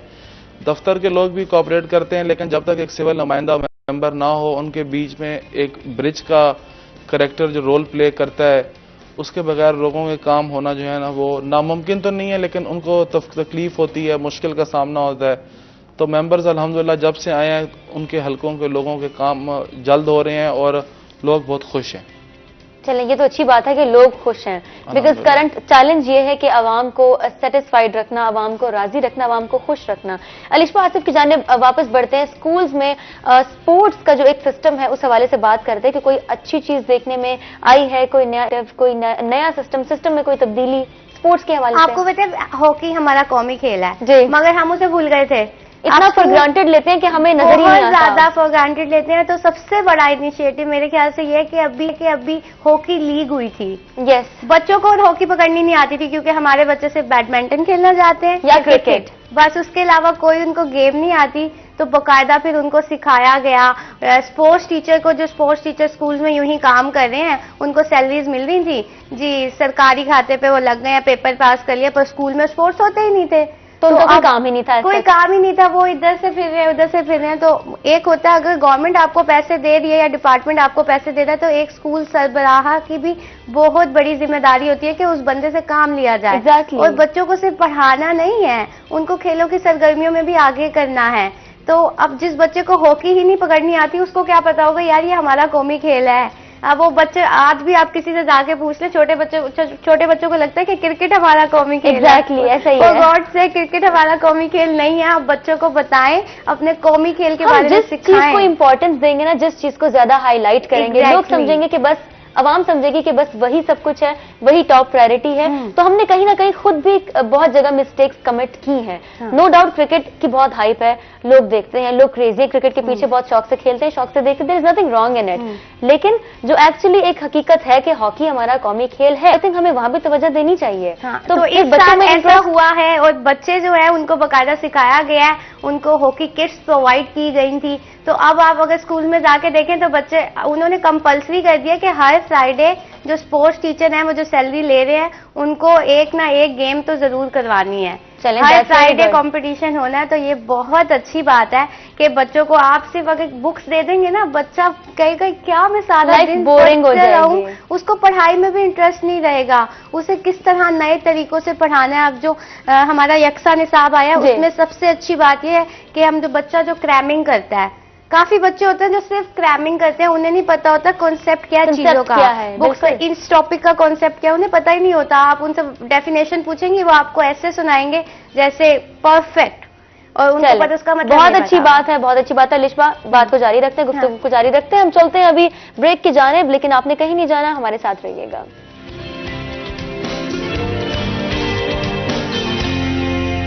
वेलकम बैक, आप देख रहे हैं रोही एट 10। ब्रेक के बाद हम आ चुके हैं वापस प्रोग्राम में। इस सेगमेंट में आपको एक बार फिर से खुशामदीद कहते हैं। हमारे साथ मौजूद हैं अलिशबा आसिफ, हमारी बहुत ही प्यारी सी रिपोर्टर, और उनके साथ बिलाल खानी, member of cantonment board Multan. अपनी जो गुफ्तगू चल रही थी उसको जारी रखते हैं। बात हो रही थी स्पोर्ट्स के हवाले से कि कैसे बच्चों में हॉकी के स्पोर्ट्स को इंट्रोड्यूस करवाया जाए। अगर इंट्रोड्यूस कहूँ तो गलत नहीं होगा, और इसमें उनका कितना इंटरेस्ट डेवलप हो रहा है। अलिशबा, जरा इसको कंटिन्यू कीजिएगा प्लीज। हाँ, बच्चों को जैसे मैंने बताया, आपको पता ही नहीं था जब उन्हें किट्स प्रोवाइड की गई और बाकायदा एक लीग हुई, हॉकी लीग, और ये सिर्फ मुल्तान में नहीं हुई, जनूबी पंजाब में हुई। और ये एक सेशन हुआ था कोई 1989 में। उसके बाद जनूबी पंजाब में हॉकी खेली गई, यानी एक बहुत बड़ा इनिशिएटिव था। और सारे बच्चे, टीम्स आई दूसरे डिस्ट्रिक्ट से भी, और मुकाबला हुआ बाकायदा, और बच्चों ने काफी एंजॉय किया कंपटीशन को, और उन्हें पता चला हॉकी खेलते कैसे हैं और इसकी क्या वैल्यू है। उसके साथ साथ एक और चीज भी अभी एजुकेशन डिपार्टमेंट ने इंट्रोड्यूस करवाई है, वो ये है कि स्कूल्स के माबैन तो कंपटीशन होते रहते हैं, स्कूल के अंदर बच्चों के लिए, क्योंकि प्राइवेट स्कूल में आपने देखा होगा दूसरी एक्टिविटीज चलती हैं, मगर जो गवर्नमेंट स्कूल्स हैं इधर बिल्कुल ही कुछ नहीं होता था। ऐसा ही तो इन्होंने एक इनिशिएटिव ये लिया है कि बच्चों का डेली एक फ्राइडे को तो होगा लेक्चर स्पोर्ट्स का जिसे कहेंगे, मगर थर्सडे और वेडनेसडे को बच्चों का पेंटिंग का लेक्चर होगा। तो वो बहुत एक अच्छी चीज है कि बच्चे पेंटिंग्स बनाएंगे, और फिर बाकायदा एक हमारा स्कूल का ऐप बनाया हुआ है एजुकेशन डिपार्टमेंट ने, क्योंकि प्रिंसिपल की जिम्मेदारी होगी पिक्चर्स और वीडियोस बना के आपने अपलोड करनी है। आया या आप कंपटीशन भी करवा रहे हैं या सिर्फ आप रिपोर्ट दे रहे हैं ओके की, बिल्कुल ठीक। और जो वो नहीं करेगा उसको फाइन होगा। यानी स्ट्रिक्ट मॉनिटरिंग है, चेक एंड बैलेंसिंग है। करें। इस हुकूमत ने बेशक महंगाई बहुत की हो, मगर मेरा ख्याल है कि एजुकेशन पे बहुत काम किया एजुकेशन पे, नो डाउट महंगाई भी बहुत की है। यानी अब मुझे ऐसा ऐसा रियलाइज हो रहा है कि miss management can be a factor. Miss management हो सकता है लेकिन विजन है हुकूमत का। विजन है, बिल्कुल। हमारे प्राइम मिनिस्टर साहब का विजन है, लेकिन कहीं ना कहीं कुछ पॉलिसीज में कहीं डायरेक्शन की कमी हो रही है, कई चीजें मिस मैनेज हो रही हैं। तो मेरा ख्याल है कि जो चीजें मिस मैनेज हो रही हैं, अगर आप उसको उसी वक्त पकड़ लो ना, तो वो चीज वहीं पे रुक जाती है। जैसे फाइन्स कर दो, आप मुअत्तल कर दो। एक बहुत बड़ा मुल्तान में वाकया हुआ था, बच्ची की डेथ हो गई थी, आपको बताओ कि गाड़ी इंटर होने से स्कूल टीचर की, तो उसका अच्छा खासा नोटिस लिया गया, स्कूल प्रिंसिपल और टीचर को फौरी तौर पर मुअत्तल कर दिया गया था। बाकायदा एक इंक्वायरी चली थी, क्योंकि एक पेरेंट्स ने बच्चे को स्कूल पढ़ने भेजा है और फिर उसकी आप डेड बॉडी घर पे आ रही है, तो वो बहुत ही एक खौफनाक सा वाकया था पूरे डिपार्टमेंट के लिए। तो ऐसा हो गया था कि उस स्कूल में बच्चों ने जाना बंद कर दिया था, बिल्कुल, क्योंकि था भी गवर्नमेंट स्कूल। तो एजुकेशन डिपार्टमेंट जो हमारे सीईओ हैं, उन्होंने एजुकेशन के नो डाउट वो कुछ कर रहे हों या ना कर रहे हों, मगर उन्होंने उस टाइम खड़े होकर और लोगों को बताया, अवेयरनेस दी कि ये एक हादसा था, ना कि कोई प्लानिंग थी बच्ची को मारने की। तो वो एक अच्छी चीज थी कि आप खुद आगे आ रहे हो, ना कि आप बस अपनी ऑफिस में सीट पे बैठ गए हो। इंक्वायरी, इन्वेस्टिगेशन, इंक्वायरी और फिर लोगों के पास जाना, कोई नहीं जाता लोगों के पास जाना। ठीक है बिलाल खानी, आपकी जिंदगी में आया being a member of cantonment board, ये चेंज कैसा रहा ओवरऑल, किस तरीके से इसको एक्सप्लेन करना चाहेंगे? मैं इसको इस तरह डिस्क्राइब करूंगा, ये चेंज इसलिए अच्छा रहा कि मुझे पता चला, लोगों की खिदमत करने का मौका मिला, और आपके लोगों के साथ ताल्लुकात भी बड़े अच्छे हैं। बहुत बड़े सोशल, आपको पता है एक सर्कल है, वो मेरा अल्हम्दुलिल्लाह काफ़ी इंक्रीज हुआ, और लोगों के मसाइल हल करते हुए, उनकी तकलीफात, जो छोटी छोटी मसले हैं, हल्के में जो छोटे छोटे मसाइल हैं, उनको दूर करते हुए जो है वो बड़ी खुशी होती है कि किसी को आपकी तरफ से कोई खुशी हो या कोई सुकून मिले, तो एक इनर पीस जो है वो होता है कि कितना एक खुशी की बात है कि आपकी वजह से जो है एक बंदा खुश हुआ है, दुआएं मिलती हैं। दुआओं का बड़ा इजाफा इस तरीके से हुआ है कि लोग जितने रोज दफ्तर में हमारे पास आते हैं या मैं हल्के में जाता हूं लोगों के पास, वो अपने काम बताते हैं, और जब वो अल्हम्दुलिल्लाह हो रहे होते हैं तो उनकी जो दुआएं और उनके जो एक्सप्रेशंस होते हैं कि वो मैं आपको डिस्क्राइब नहीं कर सकता कि लोग कितने खुश होते हैं। बिल्कुल, कुछ चीजें आप अल्फाज में बयान नहीं कर सकते, तो ये सिचुएशन वैसी है। और चंद कुछ ही टाइम पहले आपकी शादी भी हुई, सबसे पहले तो मैं मुबारकबाद देना चाहूंगी कि मैंने पहले नहीं दी आपको, तो ये चेंज कैसा रहा? ये अल्हम्दुलिल्लाह देखें, शादी के हवाले से सबसे पहले तो ये, और वो भी at a very young age. Yes, I am 27 years old, माशाल्लाह। तो शादी के हवाले से अल्हम्दुलिल्लाह एक ये हमारी जो हजूर अकरम सल्लल्लाहु अलैहि वसल्लम की सुन्नत है, और अल्हम्दुलिल्लाह आई एम वेरी हैप्पी, और बड़ा अच्छा चेंज है, चीज़ें बदल जाती हैं, क्योंकि जो लाइफ पार्टनर होता है, इसकी वजह से अल्लाह गफूर रहीम ने आपका एक ये पार्टनर बनाया, खुशी का, गमी का, और अल्लाह गफूर रहीम ने कुरान पाक में फरमाया कि बीवी जो है वो आपकी बेहतरीन साथी है, and I am very happy अल्हम्दुलिल्लाह। अच्छा, वैसे एक चीज, एक जो स्टेटमेंट सर्कुलेट करते हैं कि कामयाब मर्द के पीछे एक औरत का हाथ होता है, इससे आप कितना एग्री करते हैं? ये तो हम बचपन से ये सुनते आ रहे हैं कि कामयाब मर्द के पीछे एक औरत का हाथ होता है, लेकिन इसकी जो है अभी 2 महीने हुए हैं, तो लेट्स सी के आगे क्या होता है। हमारे साथ कॉलर मौजूद है सादिया मुल्तान से। अस्सलाम वालेकुम, कैसी हैं आप? अल्लाह का शुक्र है, अल्हम्दुलिल्लाह। वालेकुम सलाम। ठीक है, बिल्कुल खैरियत से हैं? जी, अल्लाह का शुक्र है। क्या कहना चाहेंगी, कुछ पूछना चाहेंगी? जी, मैं ये बताना चाहती हूँ कि मतलब बिलाल साहब बहुत अच्छे इंसान हैं, इन्होंने बहुत अच्छी कैंप के लिए बहुत अच्छे अच्छे काम किए हैं, ये गरीबों का बहुत ख्याल करते हैं, ये गरीबों को बहुत हिफाजत करते हैं, इन्होंने गिटारें भी चेंज करवाई हैं, बहुत नेक इंसान है, इनकी जितनी तारीफ की जाए कम है। माशाल्लाह, बहुत खूब, बहुत खूब। आपके इन खूबसूरत से अल्फाज का बहुत शुक्रिया बिलाल खानी। अभी बात हो रही थी अच्छे ताल्लुकात की, लोगों को सेटिस्फाइड रखने की, अवाम को रिलीफ देने की, और कुछ अच्छा करने की, सिस्टम में कुछ बेहतर करने की, तो यही फीडबैक है, ये रिस्पॉन्स है। कैसा लग रहा है आपको? बहुत अच्छा लग रहा है, बहुत खुशी की बात है, बहुत इज्जत की बात है, और मैं अल्हम्दुलिल्लाह अपने हल्के के लोगों से अटैच रहता हूँ।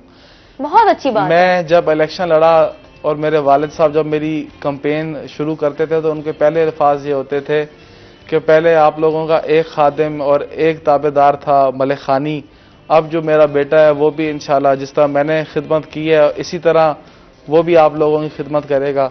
तो मेरे हलके से मुझे कोई कॉल आए, किसी का पैगाम आए, कोई शिकायत आए, तो मैं उसको सबसे पहले जो है वो हल करने का सोचता हूँ और सबसे पहले जो है वो वहाँ पे पहुँचने का सोचता हूँ कि अगर मैं नहीं भी पहुँच पाता, मतलब अगर आधा घंटा भी मैं लेट हो जाऊँ तो मैं बहुत गिल्टी फील कर रहा होता हूँ कि मैं अभी तक नहीं पहुँचा या अभी तक मेरे हलके के बंदे का काम नहीं हुआ। तो जो मैंने इसमें एक सबसे बड़ा ये किया है कि मैंने एक अपनी टीम बनाई है।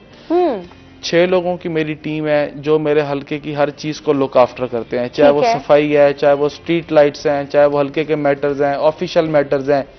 2 बंदे जो हैं वो मेरे तैनात हैं सफाई के लिए, 2 स्ट्रीट लाइट्स वगैरह और इन जो मिसाइल हैं हलके के उनके लिए, 2 ऑफिशियल हैं कि जो दफ्तर का और हलके के लोगों के बीच में जो कम्युनिकेशन गैप था काफ़ी अरसे से, उसको ख़त्म करने के लिए 2 बंदे मौजूद हैं। और सारे काम लोगों के अल्हम्दुलिल्लाह मैं खुद जाके करता हूँ, खुद उनकी बात सुनता हूँ, उनको तसल्ली देता हूँ और अल्हम्दुलिल्लाह वेरी नेक्स्ट डे जैसे ही दफ्तर खुलता है उनका काम करवाता हूँ और उनके साथ जो है वो हर जगह जाने के लिए मैं तैयार रहता हूँ हर वक्त। बहुत अच्छी बात है, हाईली अप्रिशिएटेड, जितनी तारीफ की जाए कम है। अलिशबा आसिफ हमारे साथ मौजूद है जो कि हमें टीवी स्क्रीन पर नजर आती हैं, रोही पर मुख्तलिफ चीजों को कवर करते नजर आती हैं और काम को एंजॉय करती नजर आती हैं, अच्छे तरीके से ड्रेसअप होती हैं और अच्छे तरीके से ड्रेसअप होकर अपने आप को मेंटली प्रिपेयर करके और अपना सारे आउटलुक पर, पर्सनैलिटी पर काम करके हमारी स्क्रीन पर आती हैं और बहुत अच्छा काम करती हैं और साथ ही साथ सोशल मीडिया भी साथ साथ लेकर चल रही हैं और मेंटल हेल्थ के हवाले से बहुत बात करती हैं और स्ट्रॉन्ग एडवोकेट है मेंटल हेल्थ अवेयरनेस के। अलिशबा क्या कहना चाहेंगी, कितना जरूरी है? मैं ये कहना चाहूंगी, इन्होंने जो बात की है ना, आपका कोई भी प्रोफेशन हो, अगर आप मगरूर हो जाते हो ना या आप समझ लेते हो मैं ही सब कुछ हूँ, आप आगे नहीं बढ़ सकते। फिर जब तक आप लोगों से अच्छे रिलेशंस नहीं बनाते, और सबसे बड़ी बात मेरे नज़दीक रिलेशनशिप या काम करे हो जहाँ उधर का आपका वर्क रिलेशनशिप सिर्फ इसी तरह मेंटेन हो सकता है कि आप छोटी छोटी बातों को दरगुजर करके आगे बढ़ना सीखो। जिस दिन आप आगे बढ़ना सीख जाओगे, आई थिंक आपसे ज्यादा दुनिया में कामयाब इंसान कोई नहीं है। अगर आप अंदर से सेटिस्फाई हो, दूसरों की प्रॉब्लम समझना जानते हो और उसको फील करके सॉल्व करना भी जानते हो। कभी कभी माजबीन ऐसा होता है कि हम किसी की प्रॉब्लम सुनते हैं, हमारे बस में नहीं होता कि हम उसे सॉल्व कर लें, बट अगर हम उसको एक प्यार से दिलासा दे देते हैं, उसको हाफ कर लें, वो बहुत अच्छा लगता है। अंदर से फील होता है, वो बंदा कहता है यार मेरी 50% प्रॉब्लम खत्म हो गई है, अब कुछ नहीं होने वाला। और मेंटल हेल्थ की अगर बात की जाए तो हम लोगों का ये सीन है, हम कहते हैं यार इसने सुसाइड कर लिया है, ये बहुत परेशान है, इसके साथ ये वाला वाकया हुआ है, बस बात कर ली, स्टेटस लगा दिया और लिख दिया, डिस्कशन कर ली एंड दैट इज ओवर। और उसके बाद अगर वो बंदा जा रहा होगा, यहाँ से जा रहा है, वहां से जा रहा है, हम खुद कमेंट्स पास कर रहे होते हैं, व्हाट इज दिस बिहेवियर यार, हिपोक्रेसी है। आप क्या कर रहे हो अपने साथ भी? मैं समझती हूँ हम अपने साथ गलत कर रहे हैं। या तो अगर हम कुछ कर नहीं सकते तो हमें बोलना ही नहीं चाहिए। बिल्कुल। और अगर practice what you preach. Yes. और अगर जब तक आप इन सब चीजों को एक्सपीरियंस नहीं करते ना, आप अंदर से जो आपकी सोल होती है ना, वो सेटिस्फाई नहीं हो, वो आप अंदर बेचैनी का शिकार। इस हवाले से मजीद बात करते हैं, हमारे साथ मौजूद है बिलाल खानी, member of cantonment board Multan, और उनकी प्यारी सी रिपोर्टर अलिशबा आसिफ। गुफ्तगू जारी रखेंगे लेकिन एक छोटे से ब्रेक के बाद, कहीं मत जाइएगा, हमारे साथ रहिएगा।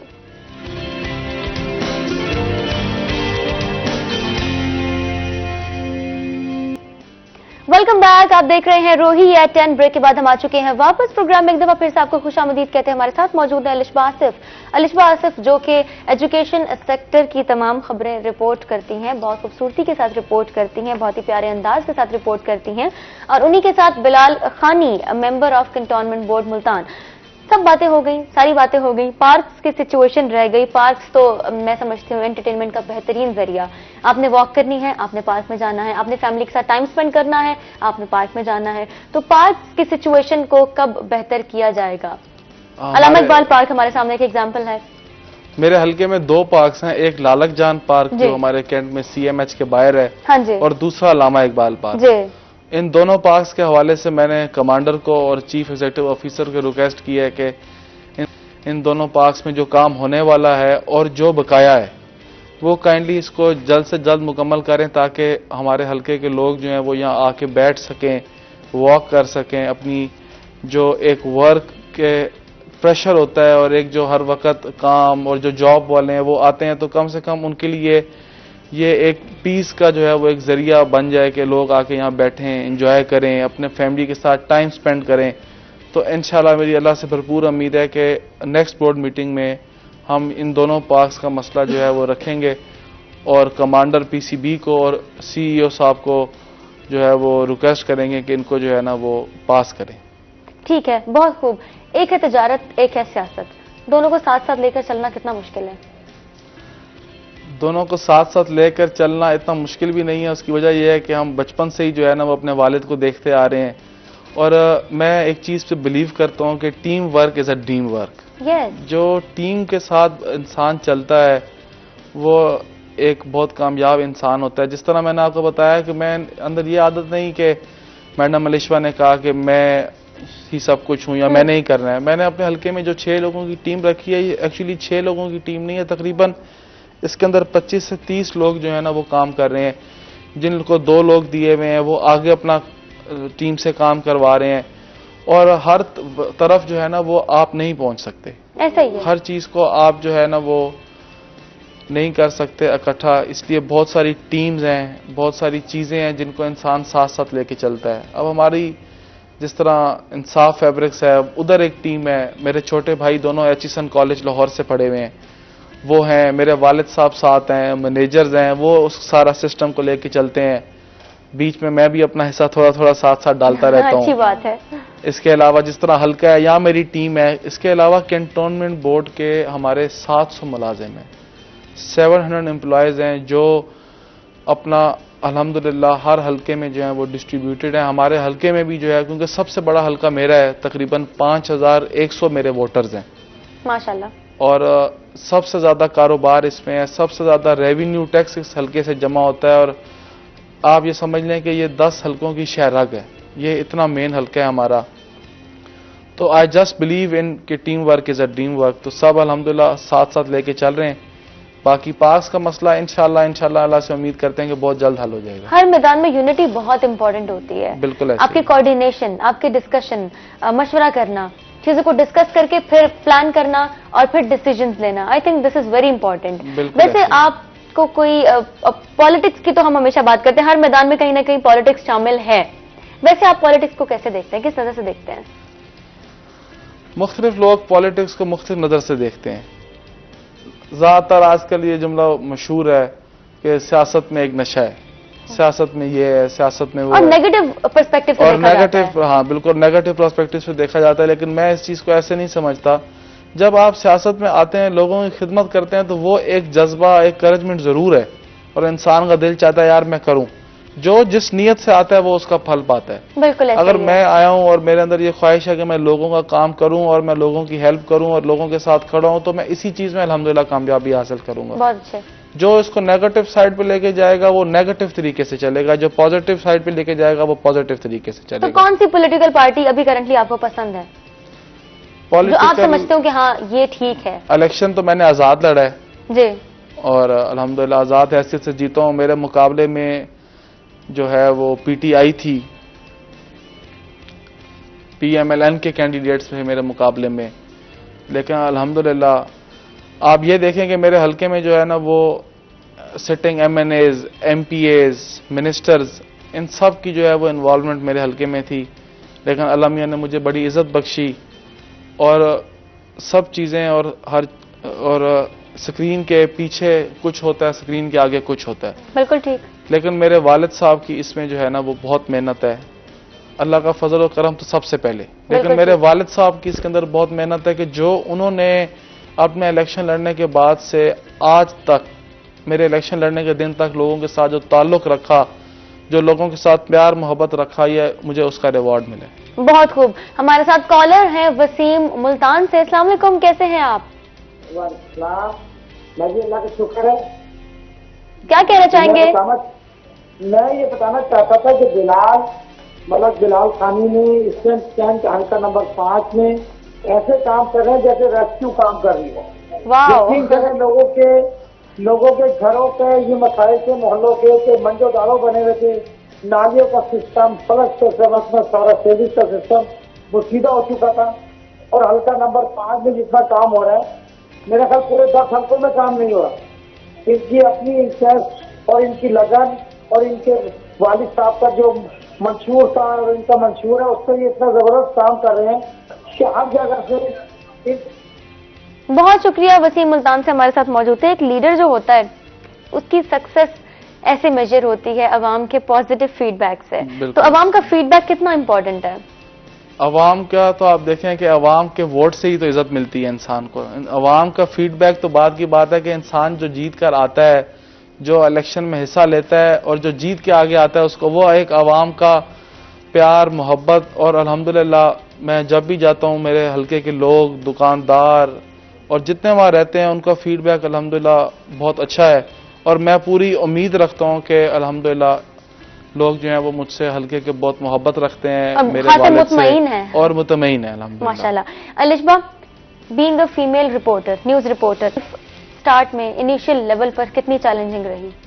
शुरू में लगता था बहुत टफ है यार, 1-2 महीने ही करना है फिर छोड़ देना है। हाँ, बट फिर आदत हो गई आपको चीजें मैनेज करने की, और फिर कहीं ना आप चीजों को एंजॉय भी करते हो। जब एंजॉय करके आप काम करते हो ना तो फिर बहुत अच्छा हो जाता है आपकी लाइफ। लाइफ में क्या गोल था? अलिशबा ने क्या करना था? अच्छा, लाइफ में मैं बचपन से सोचती थी कि मैंने एक वॉइस ओवर आर्टिस्ट बनना है। मैंने कभी सोचा ही नहीं कि मैंने रिपोर्टर बनना है, ऑन स्क्रीन आना है। हाँ, ऑन स्क्रीन आना है मैंने कभी भी नहीं सोचा। मैं हमेशा सोचती थी कि मैंने ऑफ स्क्रीन काम करना है। Even when I was 16 years old, तब भी मैंने अपने बाबा को कहा था कि मैंने एक डबिंग आर्टिस्ट बनना है। तो तब मैंने एक चीज सेट की थी कि मैंने मास कम्युनिकेशन करना है और फिर मैंने एनिमेशंस करने हैं, फिर मैंने ये करना है।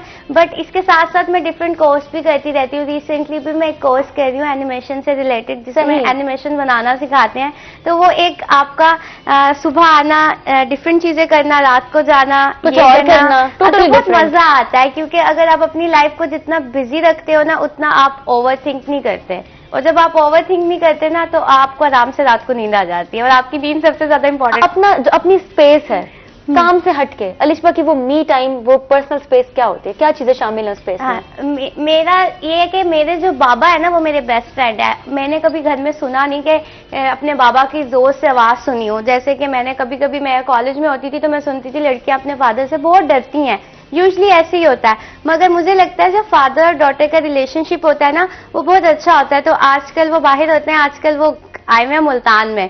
तो मैं जब भी जाती हूँ तो मेरे बाबा और मेरा ये है कि हमने एक गेम खेलनी है, फिर हमने वॉक पे जाना है, और फिर हमने जो मेरा कोर्स है आधे घंटे के लिए मैंने अपनी ऑनलाइन क्लासेस लेनी है, और उसके बाद बाबा और मैंने गॉसिप करनी है बैठ के। गॉसिप करनी है, नाइस। वैसे आजकल गॉसिप भी बड़ा नेगेटिव वर्ड हो गया है, गॉसिप करना, लेकिन पॉजिटिव अप्रोच मेरा ख्याल है बहुत जरूरी है। जब आपके अगर आपके पेरेंट्स आपके बेस्ट फ्रेंड बन जाए ना, तो फिर आपकी जिंदगी बहुत इजी हो जाती है। बहुत इजी हो जाती है, एग्जैक्टली। बड़ा बहुत इंपॉर्टेंट पॉइंट ऐड किया है।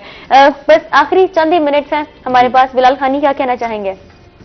जिस तरह इन्होंने बताया एक वालिद का और एक बेटी का रिश्ता, तो मेरे वालिद साहब जो है ना, वो कुछ जबानों में ऐसा होता था कि वो कहते हैं यार बच्चियों को बाहर ना भेजो, ये हो जाएगा वो हो जाएगा। लेकिन वालिद के साथ और वालदा के साथ दोस्ती जो है ना, वो इतनी फायदेमंद है कि हम छोटे छोटे थे तो मेरे वालिद साहब और हम तीनों भाई मरी माल रोड के ऊपर जो है ना, वो हम ऐसे ही समझने टहल रहे थे, तो वहां पर 2 बाप बेटे जो है ना वो खड़े हों और वो बड़ा आपस में मजाक कर रहे हो, तालियां मार रहे हो, शुगल मेले की बात कर रहे हो। तो मेरे वालिद साहब ने उनसे पूछा आप दोनों दोस्त हैं? तो उन्होंने कहा हम बाप बेटे हैं।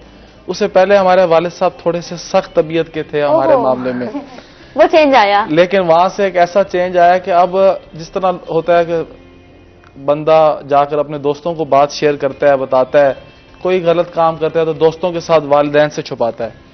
लेकिन अगर हमारे अंदर कोई भी ऐसी आदत हो, हम कोई भी बात हो तो हम जाके अपने वालिद से करते हैं, दोस्ती में करते हैं। शेयरिंग बहुत इंपॉर्टेंट है। शेयरिंग बहुत इंपॉर्टेंट है, उससे हम कई गलत चीजों से रुक जाते हैं। बिल्कुल। और हमारे लिए समझाने को, और वो ऐसी नसीहत कर जाते हैं कि हम जो है ना वो काम चाह भी रहे हो तो नहीं करते। बहुत शुक्रिया Alishba Asif, thank you for coming, thank you for joining, बहुत अच्छा लगा। बिलाल खानी आपका भी बहुत शुक्रिया, और अवाम का फीडबैक आपको तो अच्छा लगा ही होगा, हमें भी बहुत अच्छा लगा। इसी के साथ इख्तिताम हो जाता है आज के प्रोग्राम का। कल आपसे मुलाकात होगी ठीक 10 बजे। तब तक महाजिबिन आबिद को इजाजत दें, अपना ढेर सारा ख्याल रखें, एहतियात करें। अल्लाह हाफिज।